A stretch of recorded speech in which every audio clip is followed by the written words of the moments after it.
They're not there. They can't be everywhere at the same time. But as I always advocate for, why not use the speed cameras?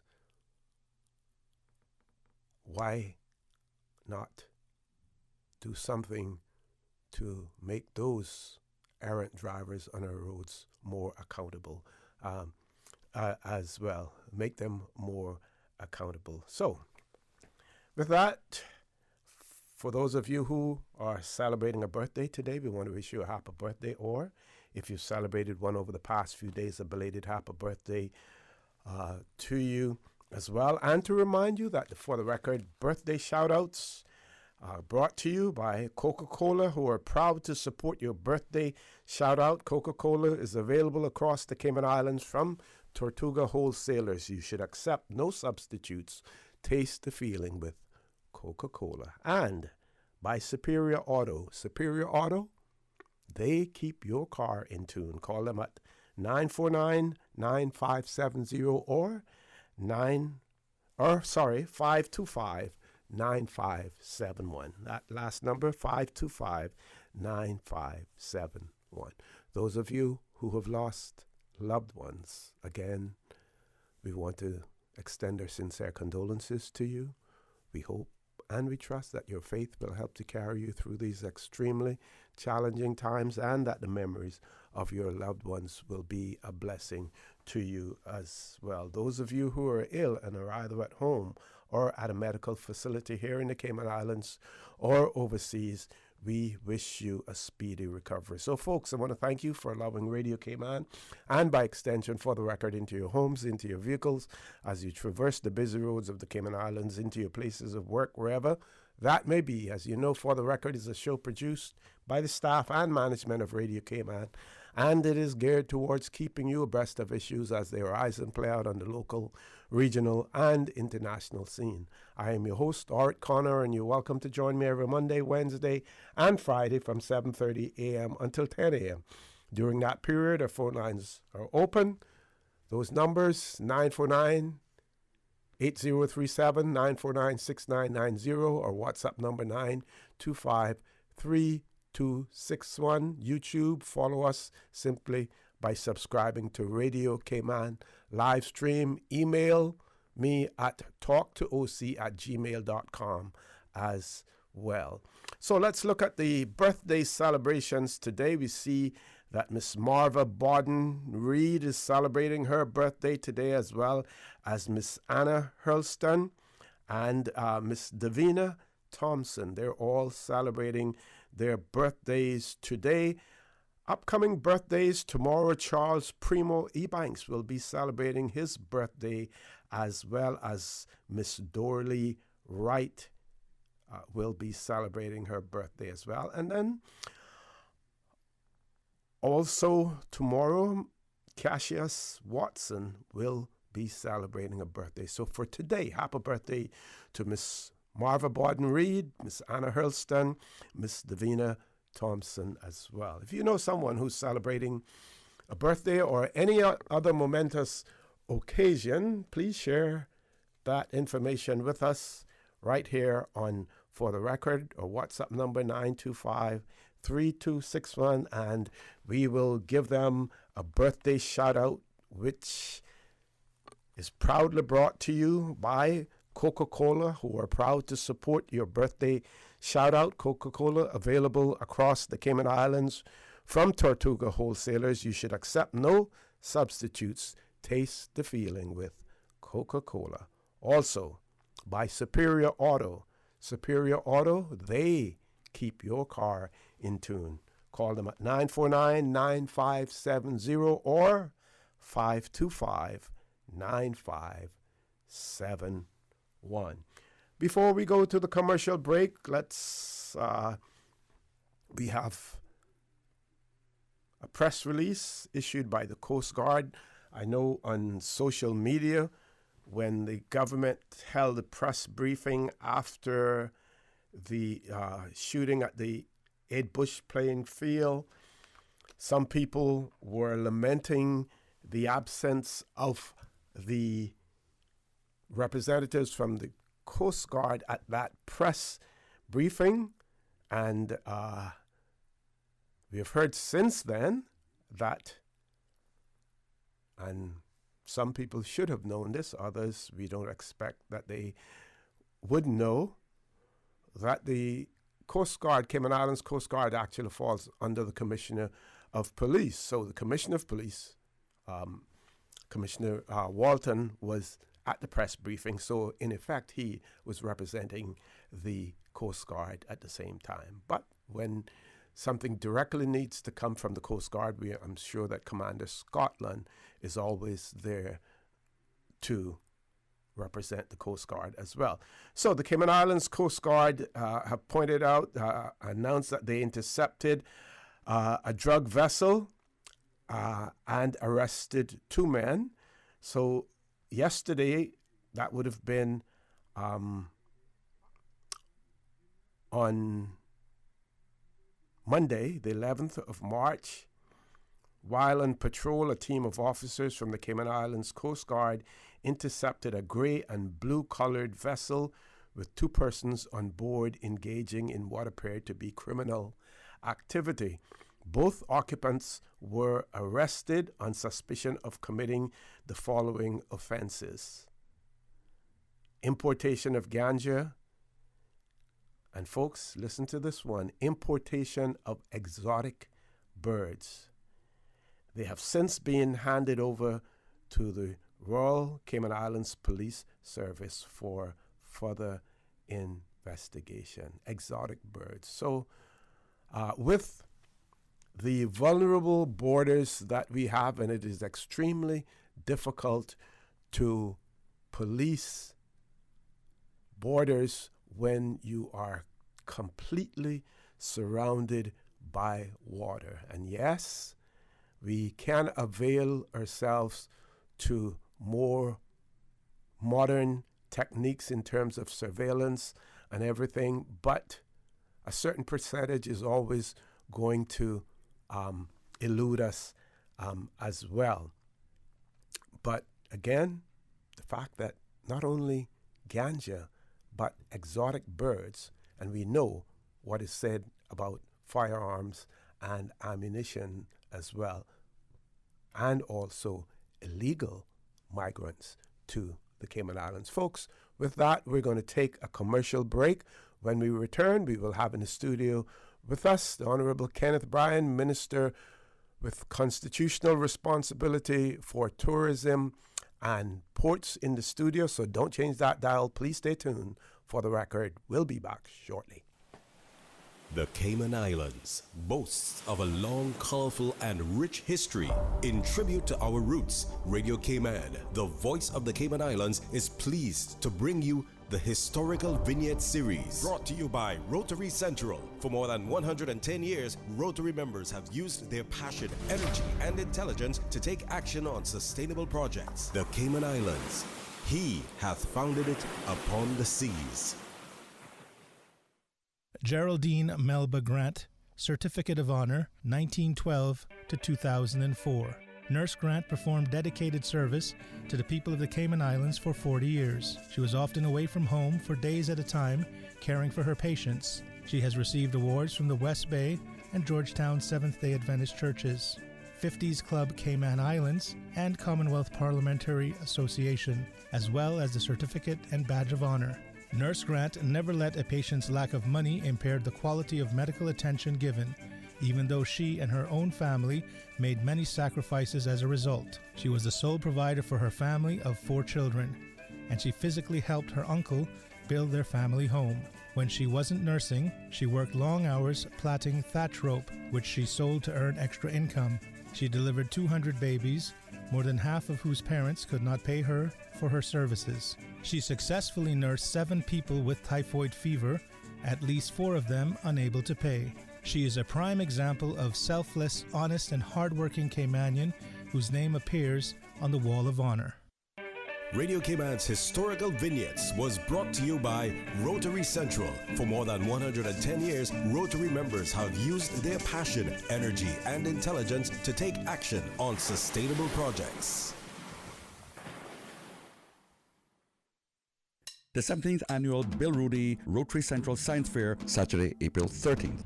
at the Arc Camana Bay. Plan for it, start your project now. Open to students across all schools in Little Cayman, Cayman Brac, and Grand Cayman. Homeschool students are welcome. Register now, today, tonight, online, rotarysciencefair.ky. The Rotary Central Science Fair, just around the corner, Saturday, April 13th. Rotary Central, creating hope in the world. Tortuga is giving you the chance to win big with its Treasure to 10K giveaway. Spend $25 in store or online from now until April 5th for a chance to win a grand prize of $10,000 cash, plus $1,500 of Tortuga vouchers and some fantastic weekly giveaways. It's all part of Tortuga's big 40th anniversary celebrations. Visit any Tortuga retail or discount store or shop online at tortuga.ky to enter. You don't need to be great to start, but you sure do need to start to be great. We've all been there. The little put when we try to start the car. Starters and alternators will eventually go. When life happens to your car, Superior Auto can save your day. Superior Auto offers complete starter and alternator repair. Superior Auto, 525-9571 or 949-9570. Superior Auto, they keep your car in tune.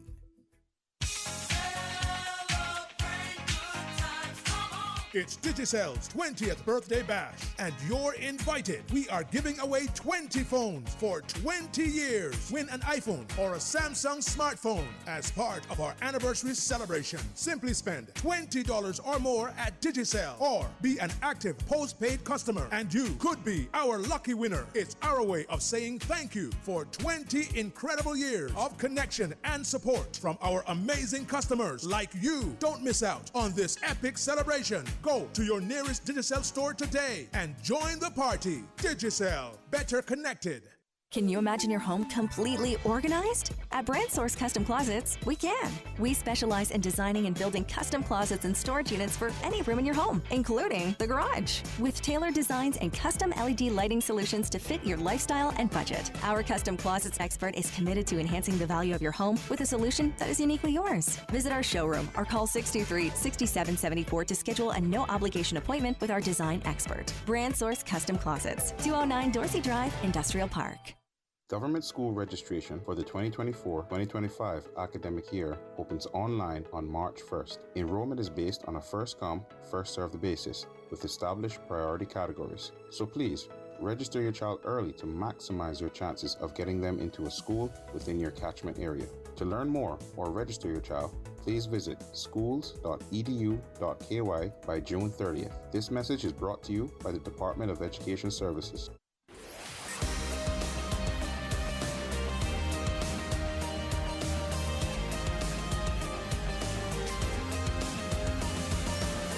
This is For the Record. Good morning and welcome back to For the Record. As I told you before we went to the commercial break, that we would have Minister Kenneth Bryan in the studio with us this morning. He has constitutional responsibility for tourism and ports, and he is also the acting deputy premier for a week or so as well. So we want to welcome him into the studio along with his team, and I'm going to say good morning to everyone and then have Minister Bryan introduce his team. One person is no stranger to For the Record. The other one does a lot of work, but you don't necessarily see the face as well. Minister, good morning. Welcome to For the Record and to your team as well. Thank you so much, OC. Good morning, Cayman. It's wonderful to be on the radio here with you. Hopefully, this radio show is coming to you with happiness and good health this morning. As you said, I have my team with me. I'm going to start off by the strong gentleman to my left, my Chief Officer, Mr. Strand Bodden, and to my right, my Chief Policy Officer, Ms. Gina Matthews.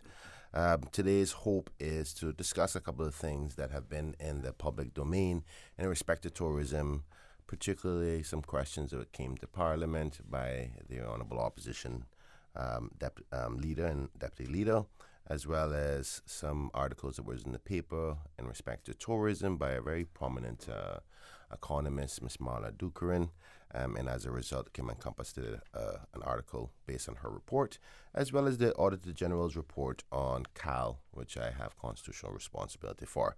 But before we get into the depth of that, I just want to say and give my colleagues an opportunity just to say good morning to everybody. I want to go along with you by wishing my amazing friend, supporter, committee member, Miss Marva Borden-Reed, for her birthday today. What a wonderful soul. I am so happy that she's enjoying herself. I know she was on vacation recently. If you check her Facebook post, you'll see how happy she's been. So Marva, happy birthday to you. I know it feels great turning 18 all over again. Also to parents of the amazing kids at Interprimary today. I want to say that if you have some time out today, please go ahead down there and support the primary school kids. And if there's any primary school kids who can hear my voice this morning, may God be with you. Give it all that you got, and remember to have fun. So congratulations to all the primary schools who are taking part in the Interprimary School Sports Day today. With that being said, I'd like to give the opportunity for my chief officer to say a few open remarks. Thank you, Minister and Acting Deputy Premier. Good morning, everyone. Glad to be here. Gigi? Good morning, Cayman Islands. Happy Wednesday. It's a pleasure for me to be here. As OC has said, I'm usually behind the scenes, and today I'm here with you. Okay, Minister. Yeah, OC, so thank you so much. I want to first start off with a report that came out, I think it was March 7th, entitled Economists Say Tourism is not a key pillar of Cayman's economy. And this was on the basis of a report done by a regional economist, Ms. Marla Dukerin. And sadly, the report has drawn some conclusions in it that I think unfairly has assessed the market to be, and the industry to not be as valuable to Cayman, our economy, and Caymanians. Some of the key elements were like things that says we only contribute 3% of our revenue to our annual budget, which is over $1 billion. I have the report. I think that the report has been circulating in our community, either with members in the industry, stakeholders in the industry, obviously on a governmental level, and in the media. Reporters have all probably by now seen the analysis. And with the credible nature of this economist, I have to respond in a more detailed way in Parliament, but I wanted to just address some of the key areas of concern that she's brought up. And in her report, she highlighted that we only contribute 3% to the government's budget, which is quite disappointing because the truth is we have not calculated how much we contribute specifically because of the structure upon which we collect data with the Economics and Statistics Office. And just referring back to her report, she says, now, what about the impact that tourism has on the amount of revenue the government earns and can therefore be spent in the economy? While we found no official data published on the revenue generated from work permits granted to tourism sector, specifically the tourism accommodation and cruise ship departure charges amounted to less than 3% of government revenue. Now, she did that in comparison to the financial services, which was highlighted in 2021 to be 31% of the government's revenue. Now, I'm very proud of my sister industry, financial services, who continues to do a good job, led by our Honorable Deputy Premier, Andre Ebanks, but her analysis on the lack of contribution to our government revenues is unfortunately slanted, and she accepts that she hasn't had the relevant data to assume that. So we normally make revenue based on cruise ship passenger fees and accommodation taxes per room. But also we know, like she highlights, she doesn't have the work permit revenues because majority of our work permits in the Cayman Islands are in the hospitality industry and tourism industry. But more importantly, a point to highlight here is we are a consumption-based economy, and majority of the government's importation is consumed by the tourism sector.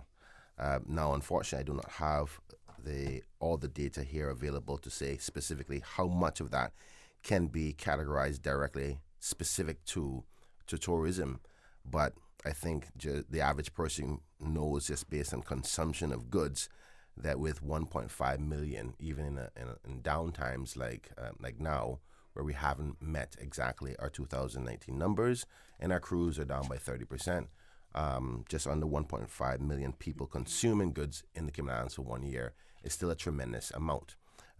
So even if you were to say that of the goods that we import in the Cayman Islands, that 50% of those goods were consumed by the tourism industry, one will easily see that it's a large amount of revenue we collect. And it's quite disappointing, in my humble opinion, that she would not refer specifically to those types of things to make the assumption that there is great value. The other points that she has highlighted in her report is that tourism isn't as valuable as one may believe, on the basis that most people work in the tourism sector send their monies back home by remittances. And there is a high level of truth to that, because tourism is consumed by a large portion of expatriate workers. But there also is a large portion of Caymanian workers. And I know there's a lot of detailed information for me to lay out, but I want to talk about, when we get back from the break, the level of remittances that are not only done within the tourism sector, but the amount of money that is invested in the Cayman community and the Cayman workers. So we talk about that when we get back. Okay, folks, top of the hour, 8 o'clock news. When we return, the conversation with Minister Kenneth Bryan, Ms. Gina Matthews, and Mr. Strand Borden will continue. Don't change that dial. Please stay tuned. For the record, we'll be back immediately after the 8 o'clock news. Radio Cayman time check now, 8 a.m. This time check brought to you by our friends at Foster's. Feast without the fuss. This Easter, make Foster's a part of your cherished traditions with our full Easter spread. Order your main, sides, and dessert online starting at $94.99. Then pick it up in-store, ready to feed up to 8. Choose your main from a 12-hour smoked pork, oven-roasted turkey, or maple-glazed ham. Or indulge your guests with our extra special herb-roasted leg of lamb feast for $119. Order your Easter holiday dinner online today at fosters.ky. Foster's, better because we care. The voice of the Cayman Islands. 89.9 FM in Grand Cayman and 93.9 FM in Cayman Brac and Little Cayman. Silver wings shining in the sunlight. Radio Cayman. The 8 a.m. news is brought to you by ValueMed Pharmacy. Save time and order your prescription refills online at value-medpharmacy.com. VALU-medpharmacy.com. For today's biggest news. Radio Cayman, the voice of the Cayman Islands.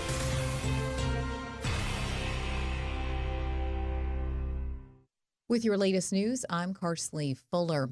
Aqua Bay developers are scheduled to return to the Central Planning Authority today, pitching their application for 38 apartments and a pool on West Bay Road. The proposal was previously referred to the National Conservation Council by the CPA back in October to review any potential adverse effects on the site, as it's a known turtle nesting location. This, despite a report by the council issued the month before saying the proposal wouldn't actually need an environmental impact assessment, and noting the directed conditions for approval by the CPA. Today's agenda includes a note from the NCC to the applicant apologizing for the delay, saying, quote, "We provided comments on this application on September 8th. It's unclear to us why the CPA has chosen to delay the application in this manner." Now, the proposal is to demolish the existing complex and build a 10-story building with 38 units on West Bay Road, just north of Salt Creek, with 63 parking spots. There's also a pitch for development across the road for more parking, solid waste bins, a generator, and a transformer. The planning department, in its analysis, notes as well it was previously established it doesn't need an EIA, as potential impact impacts to turtle nesting can be mitigated with planning conditions. The planning department suggests the CPA also discuss the number of apartments as well as the building's height, specifically the number of stories. Other items on the agenda include an application for a change of use from a house to a preschool on Astral Way in Savannah, which is facing objections, as well as 20 North Development's contested pitch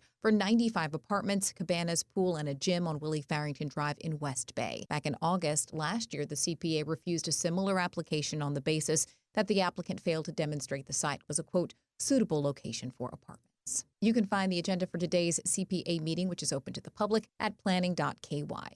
The newest iteration of the Public Accounts Committee will discuss an Auditor General's report related to government's financial reporting tomorrow. This after the group had to postpone 2 meetings scheduled for earlier this year. There had been a resignation from the committee which left a vacancy, and the government is now seeking, with the leave of the House and the successful anticipated passage thereof, to appoint Mr. Bryan, who I can inform the House has agreed to serve on this committee. Tabling the necessary government motion in Parliament during the last meeting, Premier the Honourable Juliana O'Connor-Connolly noted that the CPA chair had brought concerns to her about the committee's inability to reach a quorum when it was down a member. In the interest of good governance, as this is a very significant, important and essential committee that meets as a watchdog of government expenditure, we thought that it was prudent that we would rectify that situation. The Honourable Isaac Rankin had to resign from his position on the PAC after becoming a minister back in October. You can listen to the proceedings live tomorrow on our sister station, Breeze 105.3 FM. And plans for this year's staging of the Deputy Governor's 5K Challenge are running at full stride with event dates on Grand Cayman and the Sister Islands in April. During a thank you reception hosted by Her Excellency the Governor, the $82,000 raised during the 2023 event was distributed to the Red Cross, Loud Silent Voices, and the United Against Bullying Foundation. Each charity got a check for $27,500. Deputy Governor, the Honorable Franz Manderson. The event is not just about raising funds to support the amazing charities we select for support. It's also about creating the opportunity for everyone to come together, public sector and private sector of all ages and from all walks of life, to enjoy some fellowship, fresh air, and get some exercise while having a lot of fun. Now an all-island affair, the Cayman Brac event is April 14th, Little Cayman on the 21st, and Grand Cayman will wrap up on April 28th. Proceeds from this year's event will benefit local charities, Boys to Men, the National Council of Voluntary Organizations, and the Addison Kelly Memorial Scholarship Fund. Now with a check of international news, here's the BBC, which takes us out of the newscast. I'm Karsley Fuller. With the BBC News, I'm Roisin Hasty. The European Parliament has approved what it calls a trailblazing law on the use of artificial intelligence. The President of the Parliament said the new rules balance tech innovation with respect for people's fundamental rights. Lithuania says Russia carried out a pre-planned assault on a close aide to the late Russian opposition leader Alexei Navalny. Leonid Volkov was attacked with a meat hammer outside his home in Vilnius on Tuesday. The UN says it has delivered urgently needed food to northern Gaza for the first time in 3 weeks using a new land route. Israel has come under increasing international pressure to allow more access to the Palestinian territory. BBC News. The 8 a.m. news is brought to you by ValueMed Pharmacy. Save time and order your prescription refills online at value-medpharmacy.com. VALU-medpharmacy.com. You don't sound too good there, Bobo. Yeah, you know how it is. With the kids back in school, every other week they come in out with something, and then I catch it. Sound like it gets you. But for real, brother, flu season is here and COVID is still around. You gotta stock up on things like medicine, vitamins, and minerals for you and the kids. You know what they say, prevention is better than cure. At ValueMed, our pharmacists can help manage flu symptoms and provide guidance on vitamins and minerals to best support you and your family's overall health. Visit ValueMed Pharmacy on Walkers Road or Boddentown, or WhatsApp your questions and prescription refills to ValueMed on Walkers Road at 926-1662, or WhatsApp ValueMed in Boddentown at 916-5511. Live happy, live healthy with ValueMed Pharmacy. Stay in touch with Radio Cayman with the latest up-to-date, accurate news and information. For your convenience, the headline news will be repeated on our sister station, Breeze 105.3 FM, weekdays at 8:30 a.m. Follow Radio Cayman on social media, Facebook, Instagram, Twitter, or download the Radio Cayman app in the App Store or log on to www.radiocayman.gov.ky and stay connected to what's happening in the community. Radio Cayman, your voice, your choice, your radio. Tune in every Monday through Friday at 12 p.m. for Radio Cayman's Midday Newscast. Radio Cayman, the People's Station, your trusted official source for the latest news. The 12 p.m. news is proudly brought to you by Health City Cayman Islands. World-class healthcare within your reach. This is Sherry Ebanks, and I work in the financial services sector. I am concerned about how climate change is affecting our beautiful beaches. Sea level rise and changing wind patterns are worsening the erosion of our beaches, and warmer temperatures are causing more sargassum to reach our shores. When our beaches are degraded, our tourism sector and the livelihoods of Caymanians are put in jeopardy. To learn more about the climate risks to our islands, visit www.gov.ky/climate change policy. The 8 a.m. weather report brought to you by CG Britcay, where people come first. Good morning, Cayman. Let's take a look at your weather compliments of our friends at CG Britcay. It's mostly sunny on the outside. Present temperature 80, but it feels like about 88. Winds are out of the east-northeast at 7 miles per hour. Relative humidity 85%. The barometric pressure is at 60.00 inches and dropping. Last night's low temperature was at 79. Moderate easterly winds and seas are expected for the next few days in association with a high-pressure system lingering over the western Atlantic Ocean. Our forecast for today calls for partly cloudy skies with a 30% chance of the afternoon shower. Temperatures will rise to the upper 80s. Winds will be east to northeast at 10 to 15 knots. Seas will be slight to moderate with wave heights of 2 to 4 feet. Looking at later tonight, partly cloudy skies with a 20% chance of showers. Temperatures will fall to the mid-70s. Winds will be east to northeast at 10 to 15 knots, and seas will be slight to moderate with wave heights of 2 to 4 feet. We're in a low tide. High tide is coming up at 11:20 this morning. It's going to be low at 5:52 this afternoon. The outlook is for similar weather through Friday morning. That's your latest weather update right here on Radio Cayman. Take some advice from your Aunt Angie. If you want to go scuba diving on your vacation, don't bedazzle your wetsuit. And you think you look great, but what you don't realize is that you look like a shiny, scaly fish. And it won't take long for a shark to notice you. Next thing you know, you're busting out every karate move you got. But if you're smart, you'll have CG medical insurance and get airlifted out to the closest hospital. Get coverage for emergency evacuations. CG Britcay. Good like that. All benefits are subject to policy provisions, including eligibility at the time of service. The 8 a.m. weather report brought to you by CG Britcay, where people come first. The traffic report is brought to you by Subway. Enjoy a delicious start to your day with breakfast from Subway.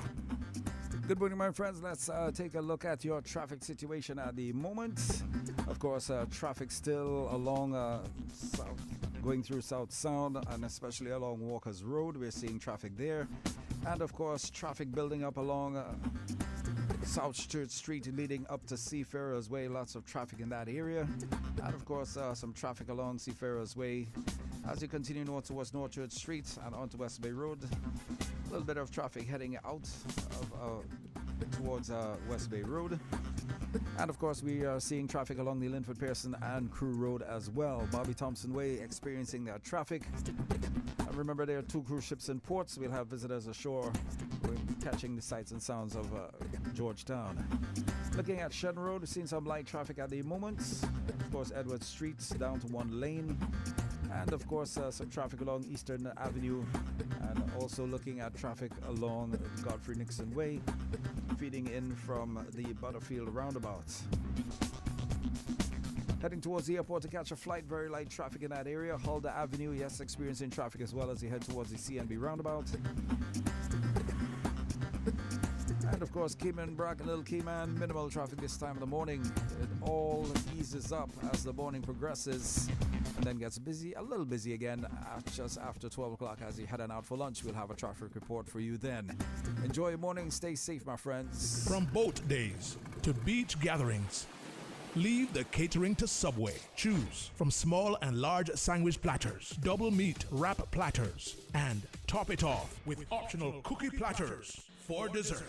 Or ask about our Subway box to go with the option of 6-inch or foot-long sandwich, 1 cookie, and 1 bag of chips for all occasions and celebrations. Let Subway focus on the food so you can focus on the fun. Visit subway.ky for catering options. Subway. Eat fresh. The traffic report is brought to you by Subway. Enjoy a delicious start to your day with breakfast from Subway.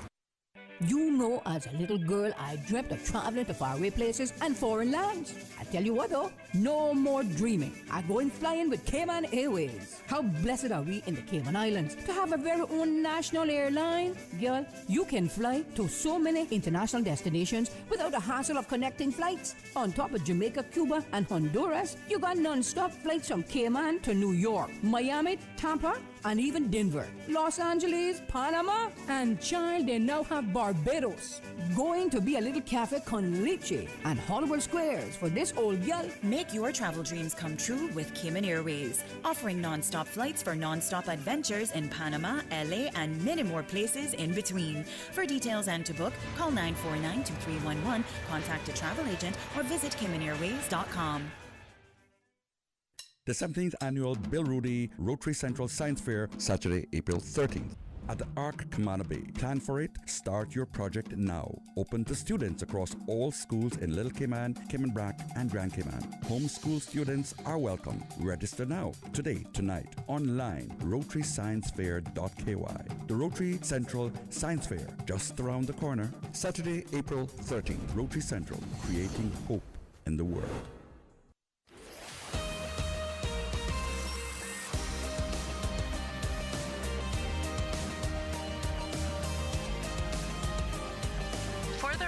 With Orrett Connor.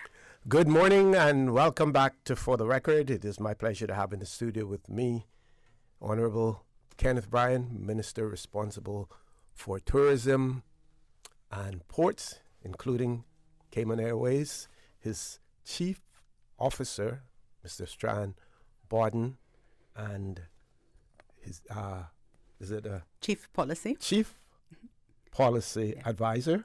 And Public Relations and Manager. Public Relations Manager, Miss Gina Matthews. Yes.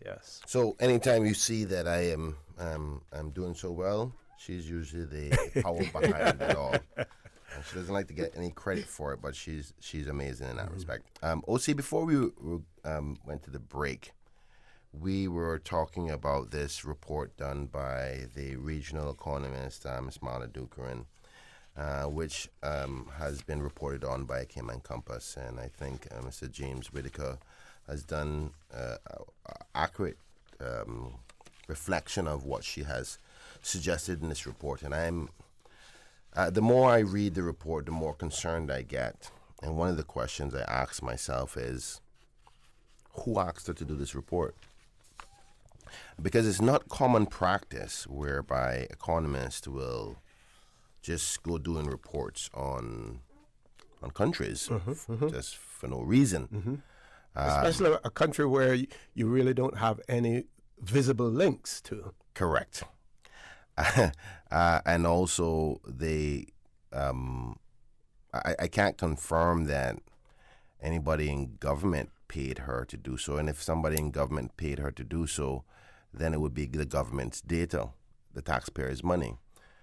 So I done a little digging around. There's an assumption that she just did it in her own regard. And if she has done so in her own regard, I think it's highly inappropriate, some of the things that she has asserted. Because what she's talking about is somewhat I consider to be an attack on a very important industry upon which many Caymanians rely heavily. Tourism is the most dominant sector for Caymanian ownership. It's the easiest pathway to entrepreneurs and being able to have a stake in any one of the industries. Small businesses. Business. And though financial services, we have Caymanians in that, but you need a large amount of capital to get into that space, and it's also a very protected space. Now, I support financial services. We love it. It's a foundation of our economy, right? But tourism is where you find more of the generational Caymanians in, and also those who have been depending on it for many, many years. But I don't want to get into that battle. My point is that why would she take on this very strong critique and say things that are really, you ask the question, well, who asks you to say these things? Because you're sounding like you're trying to damage the tourism industry by suggesting that it's not good. And I want to read one section in her report. I think that you may have had a copy of the report, but on page 6 of her report, she says, because these widely held narratives shape policy making, government spending priorities, and ultimately shape the way the country is governed, who the people of the Cayman Islands elect and why, it is especially important in the year ahead of the election to make sure Caymanians understand the economy and how it works and what actually are the problems you need to resolve so you can make the best decisions possible when you head to the polls. That's not an appropriate thing for an economist to allude to. And the question is, as a regional economist, you're just going to go out on the limb and get into the local politics of things. You've already criticized the Cayman Islands tourism sector and its revenue, unfounded with lack of information you accept in your information that you haven't considered all the data in respect to, like on page 6, she goes, now, what about work permits, impact on tourism, and how much they earn from the economy? We have not found any official data.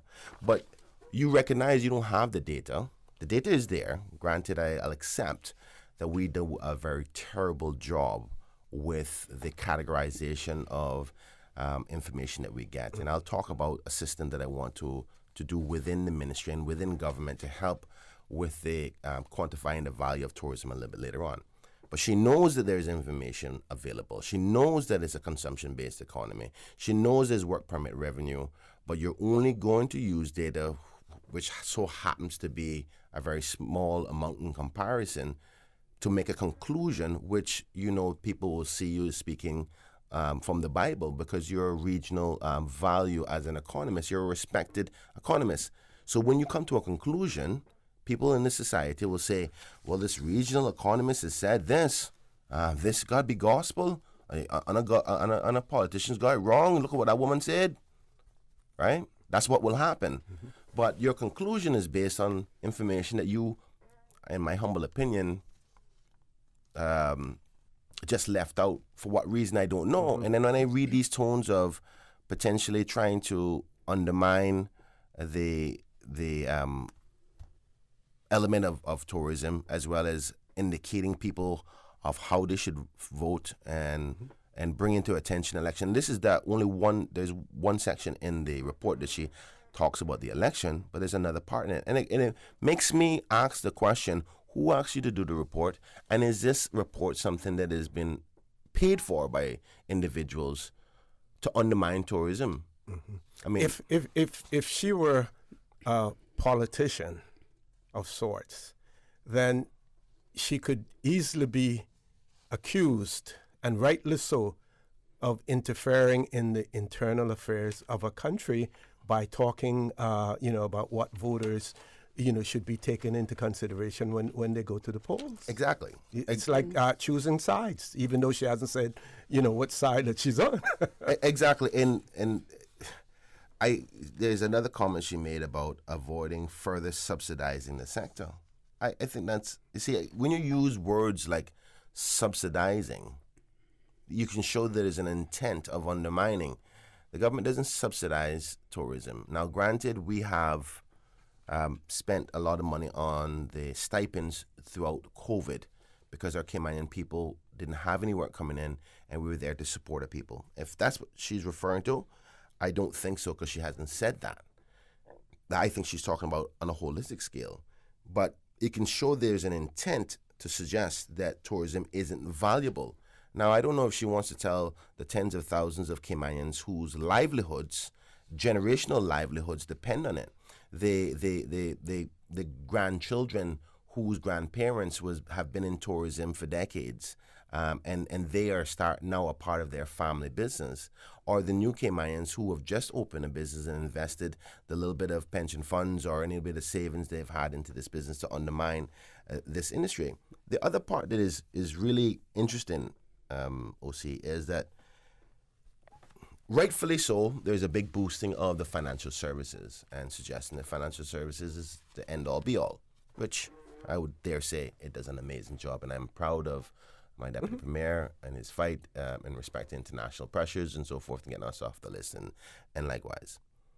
But I don't think that, and I know that she's qualified enough to connect to see the connections with each other to suggest that without tourism, our financial services wouldn't be as great. For example, there's a theory of economies of scale that the financial services benefit from. And I'm waiting for a report to help support my argument here, which is the financial services sector wouldn't be as attractive as it is in the Cayman Islands context without the amenities that support tourism. For example, you can come to the Cayman Islands. There's probably about close to 50 flights into the Cayman Islands per week. That means that though most of those, 90% of them, are leisure travelers or local travelers, at any point in time, a financial services related tourism also comes in that. If you were to just start the same framework, legislative framework, regulatory framework, in the middle of nowhere on an island, that doesn't necessarily mean it's going to be successful. It's successful because persons in the financial services feel comfortable with all the elements of Cayman Islands, the infrastructure, the fact that you can go to a nice restaurant, the fact that you can go and stay at a hotel when you're here on business. Relatively low crime. Relatively low crime and so forth. And all of these factors coexist with each other. Now, if you couldn't get here for financial services, I don't think financial services would be doing so well. And the reason why there's so many flights into the Cayman Islands is because the economies of scale and how many people are taking the flights for leisure purposes. There was another article that spoke, I think not an article, somebody who suggested the other day on the radio while I was listening on Monday. I was away at the time, but I always listen to your show whenever I'm away. Thank you. And the person suggested that if Ms. Dukerin is of this view and have come to these conclusions, why are we spending so much money on the aviation facility? And this is why I have to, unfortunately, address her comments, because now our people are taking her position and what the relevance of who she is into consideration as to the government's policy. Now, the truth is, what is not recognized is the general aviation area is actually mainly supported by financial services. It's not leisure. And we are trying to support financial services by improving those amenities that when the millionaire or the billionaire come with all of their companies in the Cayman Islands, which we are happy to have, that they have top-of-the-class services here in the Cayman Islands so they can continue to register their businesses where we get revenues and taxes from to help pay for our elderly, our children, and those who are in need. So I think that is unfair that she has not linked the two and the benefits that the reason why financial services do so well, or one of the reasons, is because of its connectivity from a tourism component. I want to go into the remittances that she also spoke about, because there is an assertion that, money may come in, but it all goes back out by remittances. And though there's some level of truth there, I don't think there's a fair assessment as to the realities of things. But before I do that, I just want to ask my CEO or my policy officer, do you guys want to add anything so far that I may have missed? No? No. I mean, we were talking earlier about some of the assertions that are being made here that are just so incorrect. So, for example, training opportunities. You might want to, talk about some of the training opportunities, because there's a claim in the report that, there's a need for a hospitality school, trade school, those sorts of opportunities. but it says nothing about the fact that we've had a hospitality school for over a decade now, the School of Hospitality Studies, which was established with UCCI. And that's an intense program for 1 year that's underpinned by City and Guilds. So, you know, there are opportunities. Is there room for more opportunities? Absolutely. But to say that there's an absence of this, there's nothing at all. When this is just something that's fundamentally, you know, so easy to find out about, it makes you then wonder how much more in the report is actually credible. And then you were speaking earlier about, you know, the fact that she says, you know, there's a lack of information on tourism. But then some of the information that is in this report, speaking about fiscal multipliers and fiscal leakage, is based on a report that's from 1980 to 2008. So when you consider how much has changed since then, again, you know, you have to wonder, well, how credible is the information in here when it's based on other information that is so old? And I mean, like, I'm surprised, I must say, OC, because this is a recognized, credible economist regionally. I'm the CTO chair on behalf of all the tourism ministers of the Caribbean, right? We watch and listen to her reports, and even other members are going, what in the world is that? That sounds so slanted. It sounds like there's an agenda. And I must say that I'm concerned. And if by any chance anybody connected to her is listening, I think she should reach out, because I'm concerned in the context and given the logic behind it, because this is just information that seeming to trying to get people to get to a particular agenda. And it seems very anti-tourism growth and support. And you see there's an environmental tone there, which is I'm fine with, because we got to protect our environment. But it's almost as if to say, don't do anything with tourism at all and stop supporting it because it may harm the environment. We're not recognizing how many Cayman lives depend on it. One of the questions that I had in that regard is it unusual, or isn't it unusual for someone to write an article of this magnitude and not have a word, not question the major players, not consult, I shouldn't use the word consult, but at least question the minister, reach out and, you know, especially when you're saying that the data isn't there. Well, maybe the ministry has that data. Have you attempted to do that at all? It's a huge question.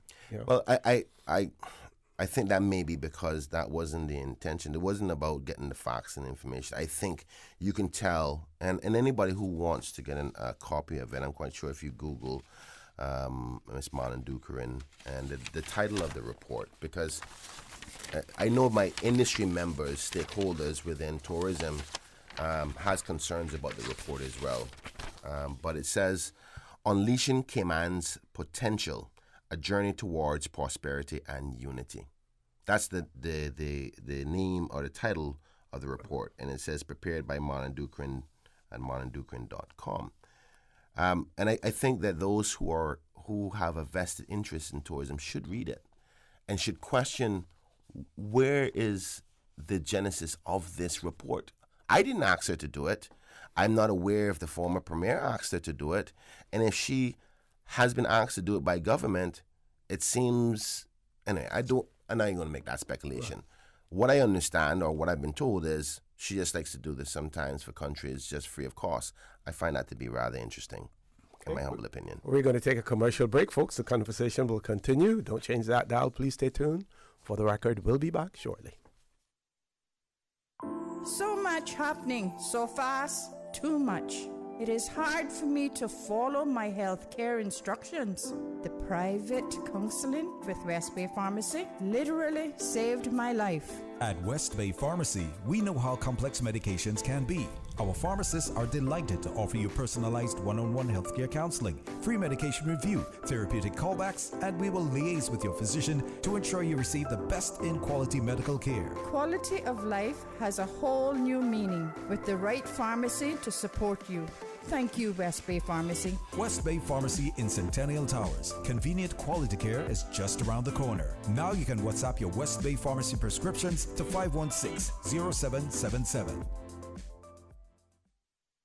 You know, as a little girl, I dreamt of traveling to faraway places and foreign lands. I tell you what though, no more dreaming. I'm going flying with Cayman Airways. How blessed are we in the Cayman Islands to have a very own national airline? Girl, you can fly to so many international destinations without the hassle of connecting flights. On top of Jamaica, Cuba, and Honduras, you got non-stop flights from Cayman to New York, Miami, Tampa, and even Denver, Los Angeles, Panama, and child, they now have Barbados.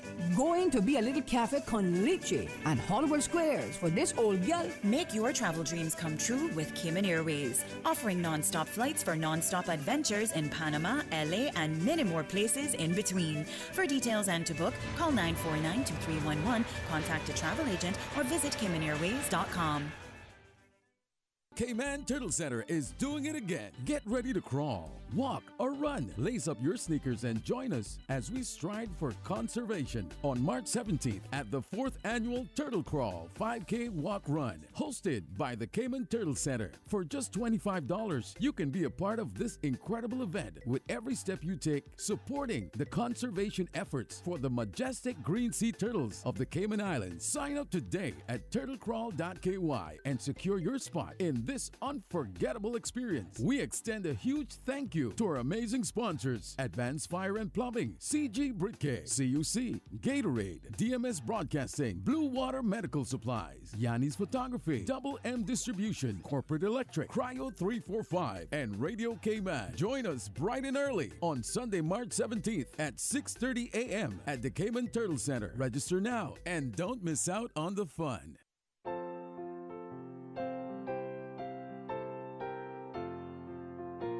Puritan Cleaners will be closed on Saturday, the 16th of March for the funeral of Mr. Cardinal da Costa. Service will be held at the Baptist Church on Pedro Castle Road, Savannah, starting at 1 p.m. Further details can be found on Puritan's Facebook page. We urge customers to bring in items early, as Friday would be the last day to pick them up. Puritan Cleaners will resume normal business hours on Monday, March 18th.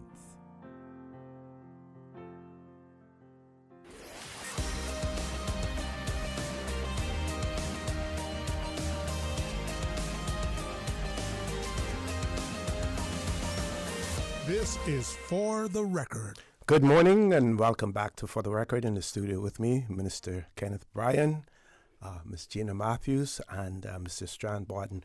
Before I pass the mic over to them, on Monday, I also shared an article written by Ms. Dukaran. This was done almost a year ago. This was published on the 31st of March, 2023. Is tourism a net benefit to the people of the Caribbean or to tourists? And I will take an excerpt from that article where she says, and she was talking about how the various Caribbean countries recovered after COVID, the COVID pandemic. She says, but when we look at real economic recovery rates, the story is a bit different. The Dominican Republic, Belize recovered in 2021. The Cayman Islands and St. Vincent and the Grenadines recovered last year. Jamaica, Barbados, Aruba expected this year. Trinidad and Tobago, St. Kitts and Nevis, Dominica, and the Bahamas, Grenada, and St. Lucia next year. And then she goes on to talk about other countries. She goes on to say in 2020/2021, we were in the midst of an unfortunate natural experiment where we saw the lowest level of tourism arrivals perhaps ever. So people like me salivated over the prospect of finally being able to measure the total impact of tourism on our economies from a jobs, net foreign exchange earnings, and net fiscal revenue perspective. Alas, it's messier than I thought, and the data are not available. In the first place, despite the fact that the Caribbean Tourism Organization is largely government funded, and it said it should read really taxpayers funded, their statistics are behind a paywall. If the tourism sector can't or won't fund its own statistics, this is a red flag. Regionally, most balance of payments data are not adequately disaggregated to show tourism's imports, even those they make directly, much less the indirect fuel and food imports sourced from local merchants. Fiscal numbers are also not disaggregated to show the amount of subsidies and concessions given, nor the total revenues and the income from tourism. So with what she has said there, Minister, I know that you mentioned that you have a concept, you have a vision in terms of this, how this would be handled, and I'm sure that you will inject that into the conversation at some point in time, because whether we can ask the question then whether or not her claim, about data and statistics, how credible is that? Yeah, well, again, that's probably the one area upon which we would agree, is that the collection of data and the categorization of data in order for you to equate the information and come to a conclusion, we're failing at. Yeah. Most Caribbean islands are. Matter of fact, as the chairman of the CTO, we have been, as an organization, speaking with the United Nations Tourism Organization, now called UNT, United Nations Tourism, and I met with the Secretary General just recently at a conference in Jamaica talking about better partnerships.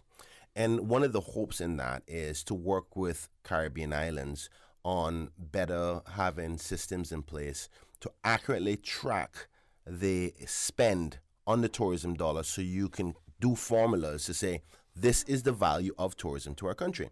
Matter of fact, and I know that some people ask the question, where is the benefit of you being chairman to the Cayman Islands? Well, here's a prime example of that. Because at the next meeting, I will be speaking about Cayman being one of the islands who could potentially be as an example of that study, because the study is very extensive. Also, as you know, we don't have a sophisticated structure of collection of data that most income tax jurisdictions have in order to calculate specifically the tax amount that is needed. We don't have that complexity because we never needed it, because we don't do income tax. And as a result, this is an example of what we're dealing with today. There's a thing called TSAs, which is tourism satellite accounts, which we need to implement in the Cayman Islands with our economics and statistics, our border control, our imports and duties, all of these things, anything to do associated with that has a connectivity to tourism that we can identify. These accounts will be set up in a way where me as a minister or any other minister of the future can easily tap into that and say, here is the value. We don't have that. So I will agree with her there that that's where we need to go. But what I disagree with is that you recognize it's not that the information isn't there. It's just not easy to compute. And you have a level of responsibility with the position that you hold as a regional economist to accept that you don't have that information, and therefore your conclusions can be wrong. Let me go into reading her disclaimer at the end of her report, which is rather interesting. So after writing all of these scaring reviews of Cayman and its tourism, and that we should run out all the West Bayers out of tourism and tell them to shut down their boats, and tell the housekeepers that they shouldn't have a job anymore and they should go into financial services, after she said all of that, here's what she says in a disclaimer at the end of her report. Marlon Dukerin and GMM Group, LLC, disclaims any liability for any loss or damage arising from errors, omissions, facts, views, information, or opinions in any of our content, reports, presentations, or publications. Some information contained in this report was prepared by or obtained from sources that MD believed to be reliable. Now, you're going to give a conclusion on reports that you believe to be reliable, but okay, that's standard practice. And accurate at the time of the publication. So she accepts that some of the data, the dates are out. You heard we're part of this 1980. stuff. 1980, Yes, right? yeah. Fair. But you're going to make a conclusion to undermine the sector upon which many Caymanians live and survive off of. But then you're just going to do a disclaimer to say it may be old and outdated. That's okay. MD has not independently verified all estimates, facts, and assumptions contained in this report. MD does not guarantee the accuracy, completeness, fairness, or timelines of the content provided herein. Receipts should not regard the information provided in this report or any other content produced by MD as a substitute for the exercise of their own judgment. Any recommendations made in this report may be unsuitable for certain investors or decision makers based on their specific investment. Now, you're going to put that in, but at the same time, you're going to tell the people of this country they got to be careful when they go to the polls as who they select. But you're going to tell the investors, don't rely on the information I gave you. This is the type of stuff that I feel I am blown away as a newcomer, as a minister for the first time, that I have somebody as regionally credible as she is to come to those conclusions and then put a disclaimer at the bottom, the fine print, where nobody watches, but then a reporter from Cayman Compass, which is a reliable reporter, I respect him tremendously, he's only taken her report, what she said, and said to the Cayman people, this regional economist has said this. But nobody talks about the fine print where she admits that she doesn't have the information, she may be wrong, don't take it into account. And then you get these people talking about be careful who you vote for. You can't do that. That's highly inappropriate to get into our local politics. Now, I give you credit to say, the country should be mindful how you invest and all that. But the getting into the politics, undermining the industry, and you don't know the local context. Or you, like you highlighted earlier, why hasn't she reached out to our ministry? Not even me as a politician. There's my chief officer, the technical person involved who will be there when I'm gone or whether I'm still here or not. Why didn't they reach out to say, we want to make sure this this information is delivered in an accurate way? Get as much information as you want. Or the CTA, for that instance, the Cayman Islands Tourism Association. Have they commented on this? Well, have we received any feedback from them? Not yet. I have spoken to the president, and he too has said he's concerned. He's going to have a discussion with the membership, and then we'll discuss later. But I intend to go through line by line response specifically, because we're doing a high-level discussion right now, but there's so many other information in here that I intend to address, and I will do so in the appropriate way on the floor of the House in response to this, because I think that there's so many irresponsible actions that have been done here where, again, I say, who asked her to do it? Was she paid to do it? And if she wasn't paid to do it, why would you do it? Economists don't do these things for free. This is a lot of work. A report like this, a 10-page report with conclusions, normally a country could potentially pay her $100,000, $50,000 for this.